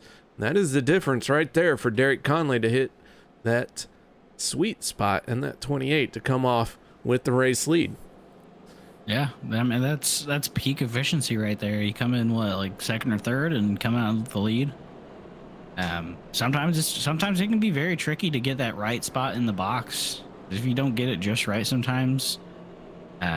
Obviously he just took fuel, so there's nothing to have to worry about the tires getting put on and like the crew kind of running around the car and aligning to that. But definitely I'm wondering if he kind of had a little bit of speed there coming out of pit road, because he can kind of game the timing sections. But obviously it paid off for him. And I'm looking at a car with no hood in top 5 here, KR, and Daniel Harrington doing everything he can to the best of his ability. He's in the top 5 right now, but it looks like he's going to be coming back into pit road here. Yeah, he came down pit road last time, but did not hit his pit stall, so drove through all of pit lane. So this time he's coming down pit road, going to make his way into his pit box to be serviced by his crew. So the damage on that 82 really has that car slowed down, but man, he's one of those drivers that isn't going to give up. He shows up to race week in and week out, and if that engine is running and if it's got 4 tires on it, he's going to put it out there. I'm wondering if he kind of just drove through pit road hoping he could kind of beat some of the other guys out of pit road to lead a lap there. I don't know where he is in the playoff standings, if he's near the cutoff but every point counts when you're getting down to crunch time, and we are definitely in crunch time, I would say, with what, three races remaining after this one, or 2 after this one. Definitely gonna have a lot of guys get desperate at some point, and tonight could be the start of that desperation. So Dan Harrington rejoins the field. He came into tonight before this race started 30th place in the points, so a must-win situation for the driver of the 82. But man, missing that front clip, very hard to win a race here on a super speedway without that front bumper. Oh yeah, I mean, that's kind of the beauty of super speedway racing also. As long as you have the minimum races requirement, everybody's a factor. Nobody's, obviously the people who have won the races and are locked in, those guys are locked in, but if you want to do what you can to get in that final 16 now, you definitely you just got to keep your nose in it, and hopefully something will roll your way and you'll catch a break and win a race somehow. But still got a lot of guys in that must win, and it'd be cool to see one of them win it tonight. But pace car gonna peel off pit road as 28 of Derek Conley leads his teammates Hunter Reynolds and Josh Milam, with Peter DeBorgia driving the extra life car, to a slow crawl at 65 miles an hour to the green flag. And the green flag comes out, and we are green once again with 34 laps to go. 33 now at the line. And now I think you're going to see a little bit more aggressiveness coming out from other drivers as Derek Conley gets a great start on the inside line. Has Hunter clear by about full car length, as Hunter's going to surge around from the outside out of turn number 2. Big gap between the 7 and the 46, and that's going to probably affect how the Derek Conley there leads the race here, as they are going to be even going into turn number 4, and that gap closes up. Now there's a gap on the outside line behind Gabe Butler. And that looks like it's going to stave off Hunter from possibly getting clear of Derek coming into turn 1 here. But you never know as they come to the line, KR, with Peter DeBorgia all over that 26's bumper. Riding on board with the driver of Sean Stevens, finding himself in 29th spot. You can see the leaders going off into turns 1 and 2. Daniel Holloway and Jimmy Reynolds. Well, they were in that third lane just ahead of Sean Stevens. Now they're going to split the difference there a little bit as the 17 squeezes down to the inside of the 21 of Holloway. Now Holloway tucks in behind Jimmy Reynolds. Sean Stevens looking like he's a little bit down on power and not able to keep up with the group here. His speed not quite letting him close in, but now he is starting to close in, so that's a good sign for the 27. Dan Harrington in the 82 machine. He's inside the top 20 with that nose damage. Not slowing him down a whole lot as Eric Laurie in the 071 is just ahead of him as we look back at the Demon Tech 82 machine. And I don't know. I think as long as he has somebody around him, he might be okay. But the question is, how long would people be patient? Because he's going about 190 miles an hour. Definitely not the fastest guy, but he's holding his own as Logan Helton's going to take the 6 of Dustin Barber and Zach Workman 3 wide, close on the 6's quarter panel as he tries to slow the 6 down a little bit. Get a little bit of air on that spoiler, but 3 wide. Nobody going with the 63 there still. But you do have Mark Mann, his teammate, ever so close behind him, and I'm wondering if Logan's going to drop down in front of Mark here. But 63 trying to get his way back up to the front, just not getting the help that he needs to get up there. He's trying to work around the wounded 6 of Dustin Barber. Dustin Barber goes down to the inside now, so Logan Helton going to be able to get the toe off the 53 of Dave Hunt and close that gap up. To the middle of the pack, doing some moving and grooving here. Randall Cobb in the 52 trying to close up to the back bumper of the 63. As Josh Milam and Hunter Reynolds leading this field as they come off of turn number 4 and onto the front stretch. Les Levy in the 62 has made his way towards the top 5. A 62 machine up 16 positions from where he qualified. He's been kind of putting together a solid race here as Bob Lacavera shot up the track. Caught it before he made contact with the wall, but that's a big moment for the 5 of Lacavera. 63 finally found somebody to go with him up top. The 71 of Sean McCara, and they are going forward, and they have a head of steam.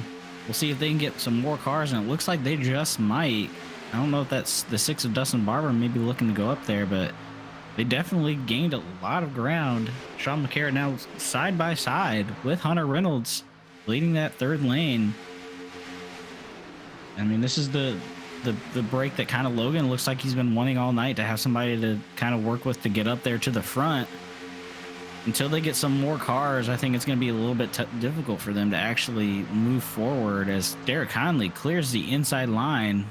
Josh Milam, his teammate, another signature Derek Conley clear right there. As the 63 is going to back off the 71, they just don't have enough cars right now, especially with how the momentum of that middle line's been. It's going to be difficult to really make anything happen with just 2 cars, even with the Logan pushing. That's so difficult. Now the 33 is going to get up behind the 71 there. We'll see if maybe they can get something formed back up in the middle pack. But right now, the front kind of just staying stagnant in the way that they're running. Not stagnant, but not a lot of action going on. All the racing is going on in the middle of the pack right now, KR, as Derek Conley leads the race still with, I believe, 27 laps to go this time by. Conley really trying to put in 100% of effort, maybe even 110%. He is doing all he can to win this race. He is out in front on that inside line, the 26 of Hunter Reynolds to his outside. Our cars are all in a pack except for this 12 of Zach Fritsch. He is falling back just a little bit. And with the damage that is on that race car, he is in danger of losing the draft as he continues to lose some speed. So he is going to be the lone duck here for a little while. That 12 machine really falling back now as he has lost that draft of Sean Stevens. And that speed goes from 190 down to about 175. Yeah, Zach's been in quite a few things tonight, and not just going his way. But I mean, that's the way it goes sometimes. Sometimes, you know, you miss everything. Sometimes you feel like you get collected and everything. But nice to see that, you know, out of the 30 driver field that we have still 29 people here. But with the 12 there kind of just dropping off for not having the draft, we have 28 people. You know, even 29 that could possibly win this race. As we're coming to 25 to go this time by, laps definitely winding down. I would assume we're gonna see pits in probably, I want to say, 8 to 10 laps. We're gonna see guys hitting pit road, maybe in a little bit longer to get the fuel they need for possible green-white checkers. But right now, 28 Derek Conley doing what he needs to do, must win. Definitely looks like he's going to do everything he can, like you said, KR, to leave it all out on the track. As the 26 of Hunter Reynolds in the 95, making that outside line go forward, but not forward just enough. We might have the momentum coming out of turn number 4 here, as we are still deadlocked 2x2 for what I can say probably 10 cars at least. And the question is, when are we going to see those people get kind of the itchy hand there and kind of turn a little bit to the right to go to that third lane and make something happen, KR? Well, I can tell you, we're probably, last time on pit road, we were on lap 59. We're working a lap 70 here. So let's, yeah, we'll probably hit pit road in about 5 laps. And then that's going to be a stretch on fuel to make it to the end. So they're going to try and run this tank dry. Everyone's going to wait till the last minute to hit pit road. I think they're going to try and do it in one more stop. But if we do have any overtime, any extra laps, any of our green-white checkered attempts, if they are going to get used, I think we're going to see a lot of drivers have to hit pit road. And, you know, one thing about OP is you really never know when the green-white checkered is going to be used. I think we're about 50-50 on scheduled distance versus some extra laps. I mean, I'm sure we could get our unofficial statistician, Liberty Fires, on that at some point. But as long as I can remember the introduction of green-white checkers, yeah, I don't think that there's all been too many actual green-white checkers that went the full green-white checkered. But I think typically it's either the end of the race, because for the most part they can keep it pretty clean coming to the white flag, because after the white flag drop, you're bringing it back with the wheel in the hand, or, you know, the car. Either or, as Bob Buckavar blinks out, kind of causes a little check up there for the 71, and the 33, a little bit of a scare there. But I think a good indication of when we're going to see pits is when either Josh lets Hunter in or Hunter gets in front of Derek, and I think that's going to be the indication that pits are going to happen fairly soon, as we are coming to finish up lap number 73. It's going to be 22 to go at the line. I want to point out that the 12 of Zach Fritsch has pulled it on the pit road. So Fritsch, one of only 2 drivers to pull off a sweep here in OP Racing. He won Wednesday night, Saturday night, and Monday night, all in the same week. But ever since he did that, he has not had the best of luck here on a Monday night, and that once again is showing up as he is sitting on pit road and has the hood up on that thing. We'll see if he can get back out there, but he has lost a lot of laps now. These things are getting hairy. Yeah, the 95 and the 26 almost get together. I don't know if that was... Hunter was definitely clear of the 28 there and could have dropped down, so I don't know if that was by just happenstance of racing. This KR loses a lung and the 95 loses all ground, dropping to the back here. Gonna get caught out. I'm wondering if he's gonna get help from his teammate that's been wanting to go to the front in the 63 of Logan Helton. It looks like I just saw Rick jump to the middle lane here, and I just saw Logan jump to the middle lane, and so did Daniel Harrington. So I'm wondering if that 95 is gonna get a little bit of help here, calling in the reinforcements maybe as they come out of turn number 4. Hunter Reynolds looks like he might be able to edge out Derek if he wants to clear him. He might have it going to the start finish line, and he does. He's gonna clear Derek there. And I think now, with it being, I can't do math, but laps are winding down very quickly, and they are starting to stack up a little bit because everybody's trying to get to that bottom lane to pit, KR. Yeah, we're getting very close to hitting pit road. In fact, we'll probably see a few cars hit pit lane this time. And here in the next few laps, we're going to go through this green flag pit stop cycle as Jim Mayer in the 95 getting shuffled back even further as he tried to get in line and just couldn't squeeze in. And they are really mixing it up off of turn 4. Yeah, that doesn't help that the 6 doesn't have a hood, and he's just weighing down that outside line. You can just see, if you don't have a car that's up to speed and that can actually lead, has the ability to have aero to lead cars, you can just see there's just a traffic jam around the 6 right now with nobody in front of him, and he's just gonna, whoever's behind the 6 there needs to do whatever they can to get out from behind him. They're just going to keep dropping back further as it looks like the 17 of Jimmy Reynolds and the 95 of James Mayer are going to get around him, and Logan Helton. Bob Lacavara, the unlucky person, you get stuck behind the 6. The good news is once that 6 gets in line, the speed picks back up. Yeah. He just doesn't have the ability to be a lead car. Dropped like a rock. Like Dustin was up there. I want to say he was probably like 4th or 5th car on the outside line, and then he just got kind of shuffled out, and you can just see how much aero when leading means, as he's going to fall in line in front of this 071. They're going to check up.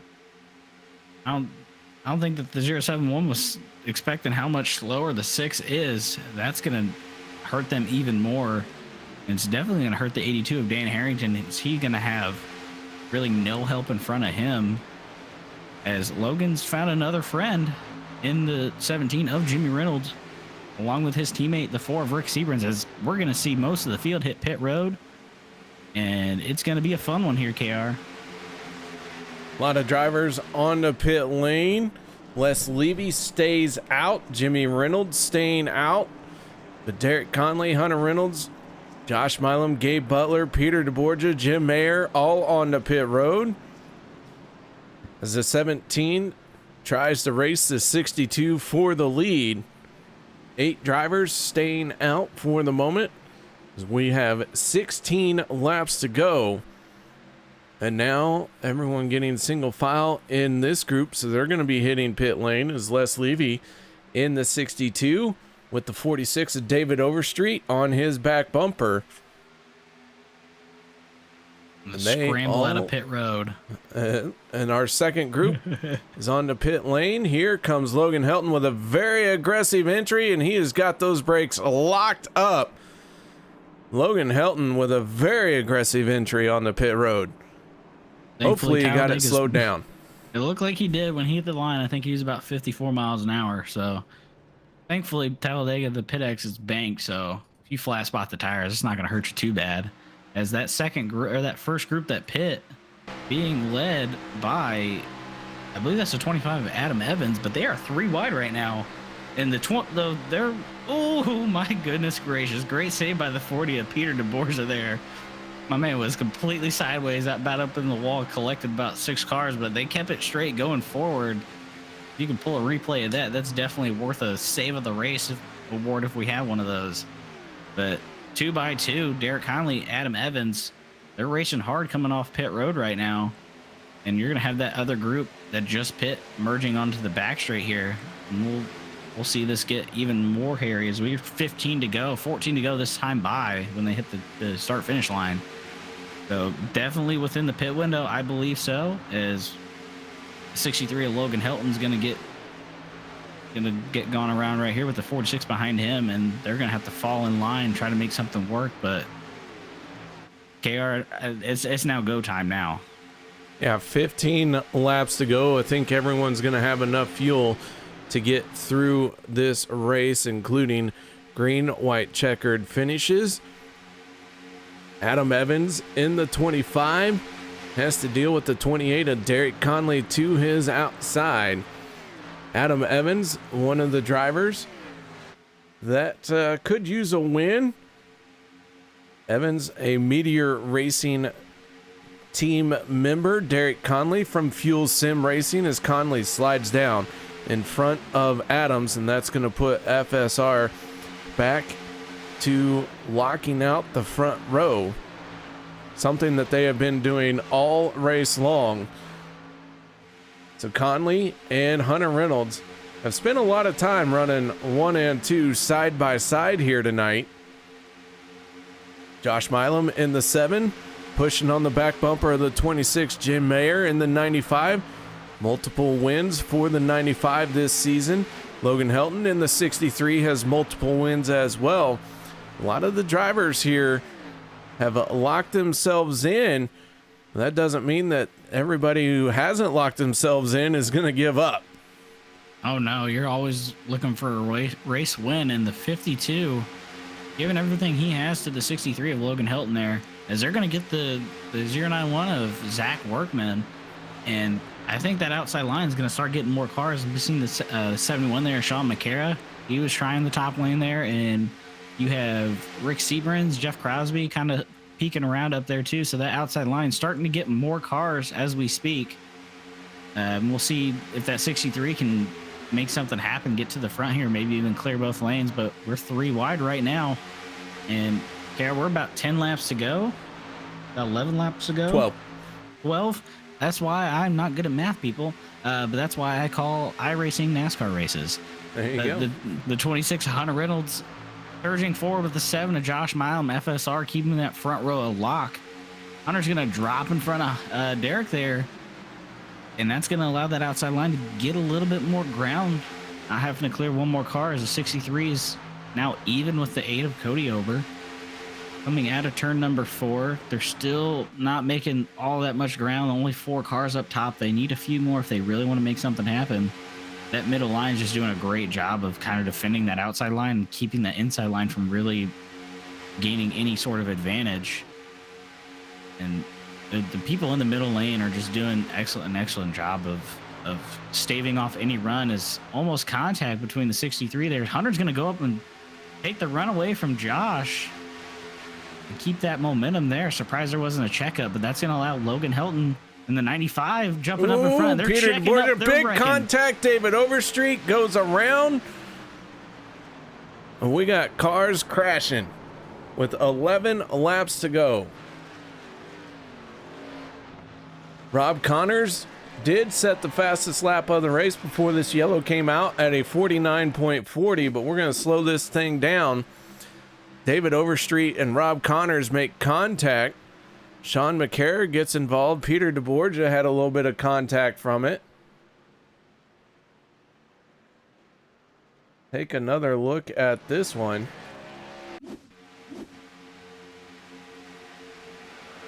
Zach Workman gets in it. Sean McCara. Yeah, it looks like just an accordion effect of when the 95 jumped up top. I think the 8 kind of lost a little bit of speed, and that little bit of speed change Overstreet had to check up a little bit, and the 00 of Rob Connors was just all over David Overstreet's bumper, and they just kind of ran out of room there and sent everybody around. And that's just a race. That's a racing deal in my book. Just a lot of close racing. When you're up on another car's bumper like that, you cannot see anything in front of you. So you're just relying on pure reaction time, and maybe if you're lucky, you get a call out there to tell you that you're checking up. But now the question is, we're gonna see some people hit pit road, or are we gonna see people play the fuel strategy and save a little bit of fuel here? No, I think if you're at the back, you know, you really don't have much to lose if you're at the tail end of the field. 95 is gonna hit pit road. So Jim Mayer in the 95 hits pit road. Peter DeBorge are going to hit pit road. Peter with a little bit of damage on that race car from this yellow. But most of our drivers and most of the leaders all electing to stay out.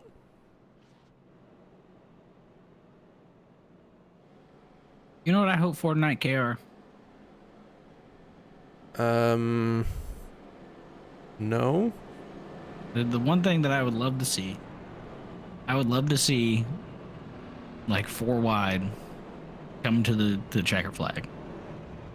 4 wide? I can't count that high. It's the number after 3 and the one before the one that like kind of curls up a little bit. That's as far as I know. Yeah. But I would love to see the race finish 4 wide. Just guys giving everything that they got. Maybe even, you know, you have a wild card of somebody who's in a must win. You know, a couple guys like Derek, maybe somebody who's, you know, we wouldn't really count as a potential race winner. You know, with the 25 Adam Evans up here in the top 5, definitely showing that he's, you know, hungry for a win. And he's in that position of when to get in also. So it'd be cool to see something like that happen. See somebody that is in desperation mode and it pays off for him. So the lights are on the pace cars. So with that being said, let's take a break. No one go anywhere. We'll be here right back after this.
Welcome back, ladies and gentlemen. Lights are out on the pace car as we get ready to go green flag racing. We're going to have 7 laps to go in this one. Derek Conley and Hunter Reynolds leading this field once again to the green flag.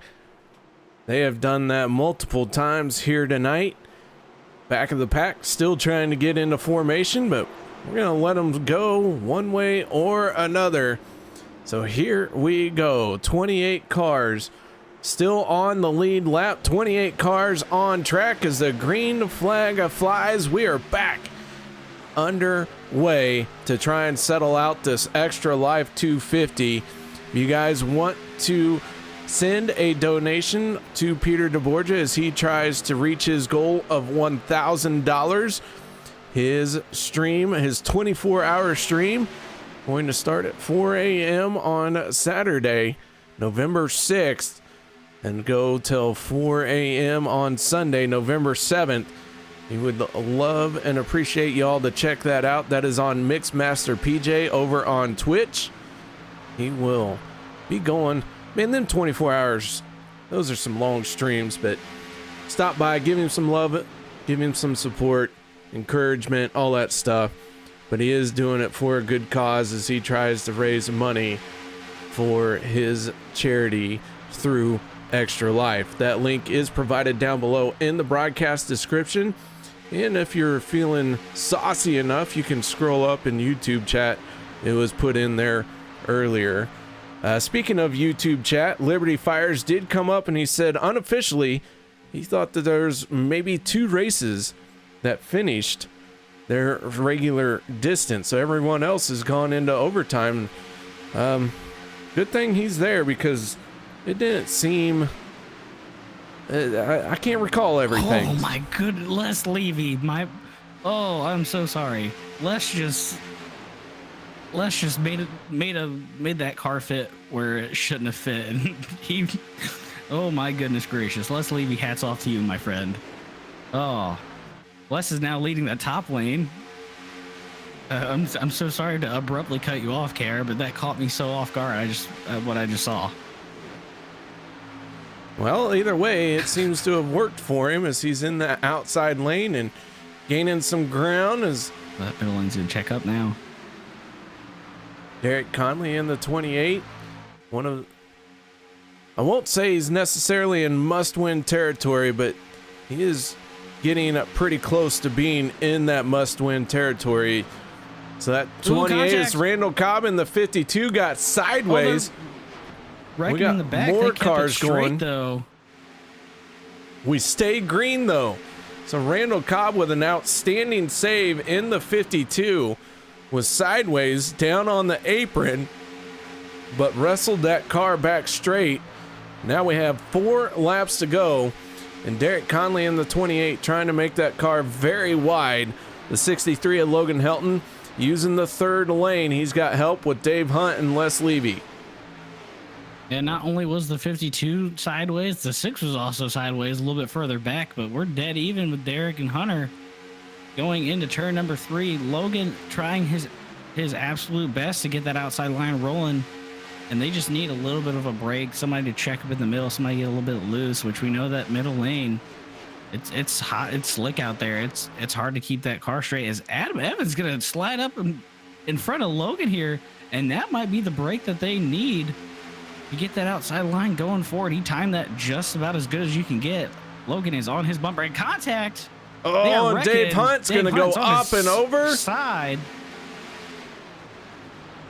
Dave Hunt goes for a roll. The yellow flag going to come out, and we are going to go into overtime. It seems like Liberty Fires knows more than we do. Congratulations. But yeah, that looks like just a little bit of contact. I don't know if Hunter got a bad bump maybe from Cody. Yeah, it looks like it's a combination of maybe a little bit of a weird hit from Cody and sending him up into Adam there. had him in unfortunate circumstances. Get a little bit of help from iRacing there, kind of pulling Hunter into Adam too. So definitely a bad break for the 26, but that is not a bad break for the 28 there, who obtains the race lead. And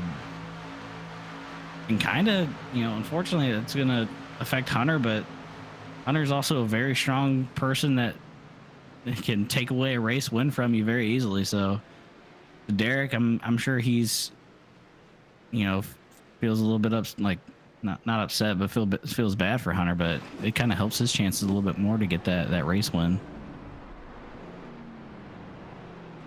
So after Dave Hunt does that barrel roll and looked like he took the most damage out of any car in that crash, that thing is crab walking just a little bit for him. Yellow flag is come out, and we will be going into extra laps here. So Derek Conley, your race leader. Josh Milam in the 7, Gabe Butler in the 88, your top 3. I don't think we'll see too many cars on the pit road from the lead, but Hunter Reynolds, after he got some damage in that one, is peeling off for pit road. Les Levy, Logan Helton, and Dave Hunt all make their way onto pit road. I'm trying to find this Les Levy replay so I can watch this over again. But things are definitely going to get interesting with this. Is it 2 green white checkers? We have 2 attempts at a green white checkered. With how guys are driving, I wouldn't be surprised if we actually use both. I feel like we always say that plan for the worst, hope for the best, but I think this might be one of the cases of the worst more than likely happening with how these guys are driving out here. Just everybody's so hungry to win. So Dave Hunt in the 53 earned a fast repair there. Good thing he had one in the bank. 4-tire stop and a fast repair used up by Dave Hunt. He's going to get back out there with a good looking race car. I haven't seen how Hunter's car looks.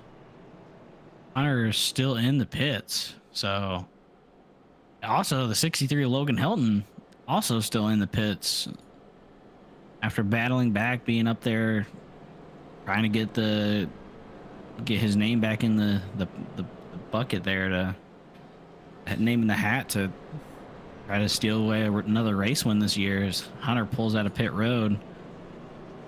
Extended amount of time on pit road. I cannot see much damage, so I'm wondering if he took that fast repair and just got a nice fresh car in his back the blue Ford Mustang. And there goes Logan. Logan now looking like a modified. No hood and all. A lot of damage on the 63. Good news for the fans of the 63. He is locked into the playoffs.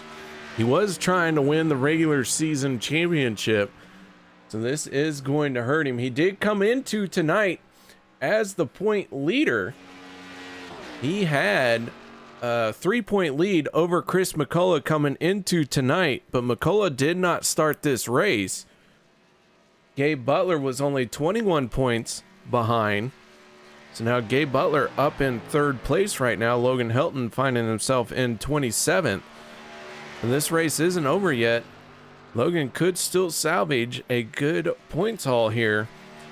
But with that race car, like you said, looking like a modified, and he is struggling to get any kind of speed going. It's going to be very hard for him to do this without some help from another big stack up. I mean, stranger things have happened, KR. You never count yourself out, especially, a place like Talladega. Once that white flag comes out, you're bringing it home no matter what. And I mean, that's at least, my mantra of when the white flag comes out, you bring it home. Checkers or wreckers, and I think majority of the people in this field and majority of people on iRacing think the exact same way. So I believe lights are out on the pace car. and we're going to get our first shot at a green-white checkered. And once the white flag comes out, the finishing order there is official. So you're racing back to the line no matter what.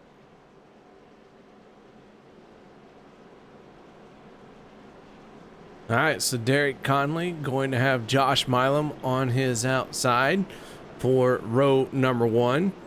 Row 2 will be the 88 of Gabe Butler and the 8 of Cody Ober. Cody Ober could use a win here to lock himself into playoff contention. He's a little bit down the running order, but not as far down as Derek Conley. In fact, they are 19th and 20th in the point standings before the points tally for this race here. So someone's got to win this race. Only one driver can win it, but to win it, you got to be on the lead lap. 27 cars on track. 27 cars are on the lead lap. Rob Connors, Zach Fritsch, and Tyler Miller all looking like their night is done. So Conley and Milam for our first attempt at a green-white checkered, leading this field to the green flag as we get ready to go for what could be the final time. Here we go. Green flag is out. Derek Conley gets a good jump. He needs the 88 to get on his back bumper. Josh Milam in the 7 has Cody Ober in the 8 pushing on him. And when is that third lane going to become usable? And who is going to try and take this race win from the third lane? Well, the 091 of Zach Workman jumps up there. With the 95 with him, and I believe they're going to get a few more people. I think the 33 is going to hop up there, and Rick Sebren's going to fall in the middle. Peter DeBorgia making a cut to the bottom. And Workman is around, and the yellow flag comes out once again. Zach Workman has got turned in that third lane, and we're going to stack them up and go to our second attempt at a green-white checkered. Yeah, it just looks like going into turn 3, the 95 went a little bit too low on the Zach Workman right there. And just got him in the left quarter panel, send him around and collect a bunch of cars again. But still your leader, the 28 Derek Conley, doing what he needs to do, and that's keep that car in front if he wants to have hopes of a playoff season. And I mean, we've said it earlier, he's definitely doing what he needs to do as their field goes to catch back up to the pace car. Take a look at this replay here. See, the 95 just got into the back bumper of Workman. And Zach just gets turned. Contact with the 7 of Josh Milam. Crosby gets into it. Several other cars involved as well.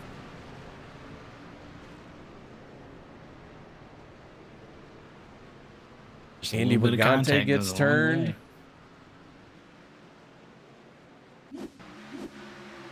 So going into turn 3, the 95 and the 091 just not squared up. Ooh, we got people pitting.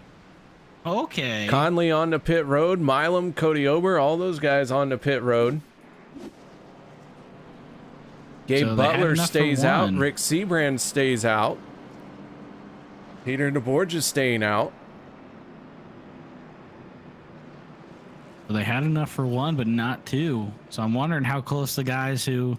So if you remember the I can't remember who pit with fuel in them. I'm about to have to go back and check to see who pit with fuel. Well, Gabe Butler was one of them that was on pit road. He was last on pit road, lap 78. Rick Seabrand's last on pit road, lap 79. Peter DeBorgia last on pit road on lap 85. So Peter DeBorgia going to be good to go. Butler and Seabrand's trying to stretch their fuel, but since they didn't come down pit road, I'm left with the impression that, well, they think they got enough to make it to the end. And they weren't leading like Derek Conley was. Or they're banking on a caution coming out. Well, caution comes out, that's the race. Yep. I mean, this is our last attempt. So the question is, are we going to see enough patience for everybody to get to that white flag? Kind of, I mean, you can see the 88 is saving fuel hard. He's trying to take the shortest way around the track. I believe he has his car off. As his car is shut off as he goes by. So he's the one in, I would say, that's in question of being able to actually make it to the end of the race, because he did pit with that first group that did pit under green flag stops. So I think Peter DeBorgia is looking pretty good here if it stays green. Don't want to give him the commentator curse, but I probably just did anyway. But you can show him a little bit of love by donating to his Extra Life cause. I believe that goes towards like Johns Hopkins Children's Hospital. Good cause. We'll give him some love and support by that. But I always love it when we have a Talladega race, and we always talk about it's like it's a fuel mileage race at like Pocono or Indianapolis. But I mean, when you run like a little bit less than half tank of fuel in a track this big, it's always going to come into question, and you'll see who can save the fuel the best, as I believe the lights are going to go out on the pace car for the final time tonight. Gabe Butler leading the field, followed with the 4 of Rick Seabrins and the 40 of Peter DeBorgia. Dave Booth bouncing back in a top 5 right now, doing what he can salvage his night, and I think he's doing a pretty good job tonight, KR. Yeah, the 77, a win will get him into playoff contention. He is in a must-win situation. Came into tonight 25th in the point standings. Gabe Butler already has 1 win to his credit. So too does Rick Seabrands. So Peter DeBorgia and David Booth in row number 2 are looking for their first wins of the season. So the 28 of Derek Conley now in 15th. So definitely hurt him there, half in the pit. He's got a lot of ground to make up, but the race ain't over till that checker flag comes out, KR. And I think we're going to see a lot of fun here, hopefully. At least I'm hoping for a lot of fun. I'm hoping they get to the white flag and kind of duke it out to the line. So some extra laps being turned once again here on Monday night. I was way off. I was thinking it was at least half of our races, but it seems like 95%. 99% this season have gone into overtime. Hey, I mean, free racing, right? You can't be too mad about it. No. Pace car going to peel off for pit road. Gabe Butler in the 88. Still fires that race car back up and gets ready to go green flag for the final time. This one is all for the money, folks. Whether or not we get to the white flag, either way, this race is going to get wrapped up here in the next 2 laps as the green flag comes out. Gabe Butler and Rick Seabrands lead this field to turn number 1. Already going 3 contact. wide. More contact. Logan Helton gonna wiggle and saves it. He and Les Levy made contact. Gabe Butler taking advantage of that inside line, and he's going to pull ahead of Rick Seabrands. David Booth in the 77 on the back bumper of the 4. Down the backstretch we go. We just got to get to the white flag. And this race is going to have 1 more lap to go. Gabe Butler with the 40 of Peter DeBorgia on his bumper tight. Peter has the gap to get outside in front of Rick Seabrands. Coming out of turn 4, does not take it.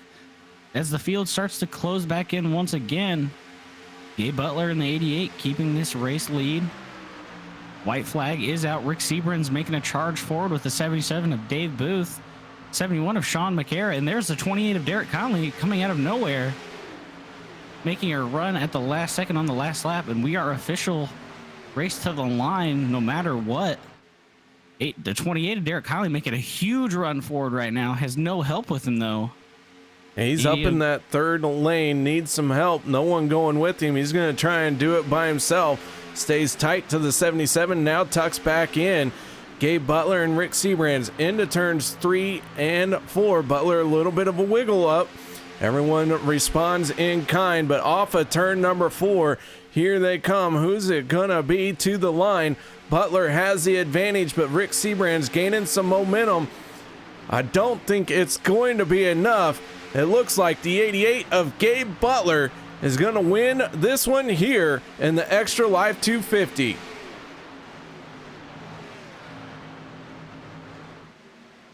What a charge there by the 28 there at the end. He was 15th at that restart, coming out P5, so definitely a good points night for them. But, man, you got a drag race to the line. I thought it was going to be closer than that, but good on the 88 there for keeping it straight and getting that race win tonight. Gabe Butler stretches his fuel for an unbelievable 33 laps. Jesus. Sorry, 23. My bad. This man needs to get his fuel lines checked or something, because jeez. I can't do math. 23 laps. And that's stretched why we his fuel out. 23 laps to come away with the race win and back on to the start finish line. Man, what a drive by the driver of the 88. And let's get this post race show started. Gabe, all the way from not only Florida but also Ireland, you pick up another win here on Monday night. Yeah, got lucky there at the end. I wasn't sure if I was going to be able to make it or not with the fuel, but worked out. All right, so we got to know, when did you run out of fuel? I got 0.3 left. Oh, you had enough for a burnout. All right. Well, congratulations on the race win, man. A solid drive in that 88, picking up another win. Tell us about this race out there tonight, that, you know, everything going on around you. The usual, just tried to keep it clean and didn't have any incident points with the unusual for me, but clean car, had a great push at the end there from Peter. Without him or your teammates, you ain't going nowhere. Made a decision to stay out at the on the green white checkers, hoping I'd have enough fuel, and it did, so worked out. Oh man, outstanding drive. Another win for you. Any shout outs or thank yous you'd like to give? Shout out to the league, yourself for putting on a fabulous broadcast, and my teammates for doing a fantastic job tonight. Great points night for the team. All right, that is your race winner, the 88 of Gabe Butler. Win number 2 on the season for you, man. Once again, congratulations. Thanks, KR. All righty, so now let's move on to our second place driver. And Travis, I believe you've caught up with him. I get to interview Rick Sebrands. I guess so. How you doing, Travis? Yes. Good to see you in the booth. Hi, Rick. How you doing? Good, man. How are you? Good finish, man. I'm doing pretty good after watching this race. It was a lot of fun. But yeah, we this Alliance Motorsports Yeti Camaro certainly did not deserve a podium finish tonight at all. We were in the back, kind of protected our car, and kind of got stuck behind the 8 ball there, and we needed a lot to happen there to get that track position late. So super fortunate to get a second place out of this. Congrats to Gabe and Peter in that low lane, man. They were really, really fast coming back to the line. But yeah, we'll take a second. We're happy with that. I mean, it was kind of a perfect storm, right? I mean, you're saving your car, like you said. You're being patient, and you had a decent amount of cars have to pit there at that last caution. So definitely gave you that track position and made this race a little bit more interesting for everybody. We thought the 88 was going to run out at some point, but it was definitely fun to watch from up here. Josh was saying that the car was pretty slick out there, and I saw a lot of moves being made. Yeah, the podium finish of the race was definitely pitting the lap after all those guys that gave us plenty of fuel to get back there. We was kind of thinking too that those guys might be struggling, but they're experts when it comes to saving fuel and getting her home to the finish. Congrats to them again. Yeah, we'll take a second. Well, I don't know about any other people, but rule of thumb for us at Vappy D Racing was, if you're around Rick, you're probably doing the right thing. So that is definitely not the case anymore for sure. But I appreciate that. Appreciate all the fans tuning in tonight, and OP and all those guys for putting this race on, man. I had a blast tonight. These are always fun, man. Well, good to hear it. Sounds like you already did your shout outs and anything like that, but do you got anybody else you want to mention out there? Yeah, David Booth, he worked hard there too. And all my teammates, man. That was a fun race. All right, thanks, Rick. Congratulations on the second place, my friend. Yep, thanks. All right, so that was Rick Seabrands bringing it home in second. Now let's move on to our third place finisher, and that is the Extra Life number 40, driven by Peter DeBorgia. Peter, a podium finish for you here, and man, what a solid run you had here tonight. Hey, thanks, KR. I definitely didn't think we had a car worth winning. We got a little bit of damage there in like the second to last stint, and got the optional fixed on it, and didn't use the quick repair, didn't feel a need to, and didn't think we had a car to win, but we definitely had an opportunity to push a teammate to do so instead, which is the next best thing. So really happy with how tonight went. Well, this Extra Life 250 went into extra laps for you as well. What was it like out there on those green, white checkered attempts? Actually, it was pretty great. I pitted on the last green flag caution before that and was way good on fuel. I had fallen to like 14th or 15th place, and I was just like, you know what? There's a lot of cars in this wreck too. I'm probably not going to lose that many spots to go top off, and everyone else will be stuck only doing one green, white checkered or maybe no green, white checkers on their fuel level. So I felt really great about coming in and doing that. And the more cautions, the better. I was like, let's get a lot of green laps leading up to it and put myself in a position there. And it worked out. The leaders had to pit on that last spot, and got myself restarting third behind my teammate. Well, man, nice job bringing it home in third. A good points haul for you here tonight. Still looking for that first win, but you got 2 races left to go. You think you'll be able to pull one out? If I'm desperate enough to try and pull one out, that's probably a bad thing. It means I probably did something really dumb next week. So I think I'd rather just try and play it safe and points my way in. But, if things go really far south next week and I'm in that situation, yeah, I think I can do it. I just think the risk of doing it's probably a little too high in my current situation. So we'll see how the cards fall. And we had another repeat winner tonight, which keeps an extra playoff spot for points guys alive, which is great for guys like me and Sean Stevens, Dave Overstreet, Dave Hunt, Tyler Miller, Jeff Crosby, all of us there on the bubble where we're all really looking at it carefully. A brand new winner takes one of those spots away. So if we keep having repeat winners and Gabe's one of those tonight, then it keeps us a little bit safer. All right, man. Well, one more time, why don't you tell everyone a little bit about the Extra Life and what you're doing this coming weekend? Well, Saturday night, I'm not in the best shape to run a real marathon, so I'm doing the next best thing and playing video games for 24 hours in a row on my stream. That will also include an OP race Saturday night. The Truck Series playoff race will happen. It will be on my channel, which is twitch.tv/MixmasterPJ. But if you want to check out what Extra Life's all about, it's a really great charity with Children's Miracle Network Hospitals. You can go to my Extra Life page. It's extralife.org/participant/MixmasterPJ. And I'm trying to do a deal where if it's any OP fans or drivers donate $25, I will donate and send some swag your way, some merch of your favorite OP driver. Just hit me up in the DMs and we'll take care of you. All right, man. Well, once again, nice job. Solid finish here tonight. Congratulations. Thank you for running it, KR. Appreciate you. That is Peter DeBorgia with another solid finish here, finishing in third place in this Extra Life race. Travis, what did you think of this one? I mean, I'm never disappointed watching these guys that know so well race and duke it out. So it's always fun to watch from the booth. They never disappoint. Never disappoint.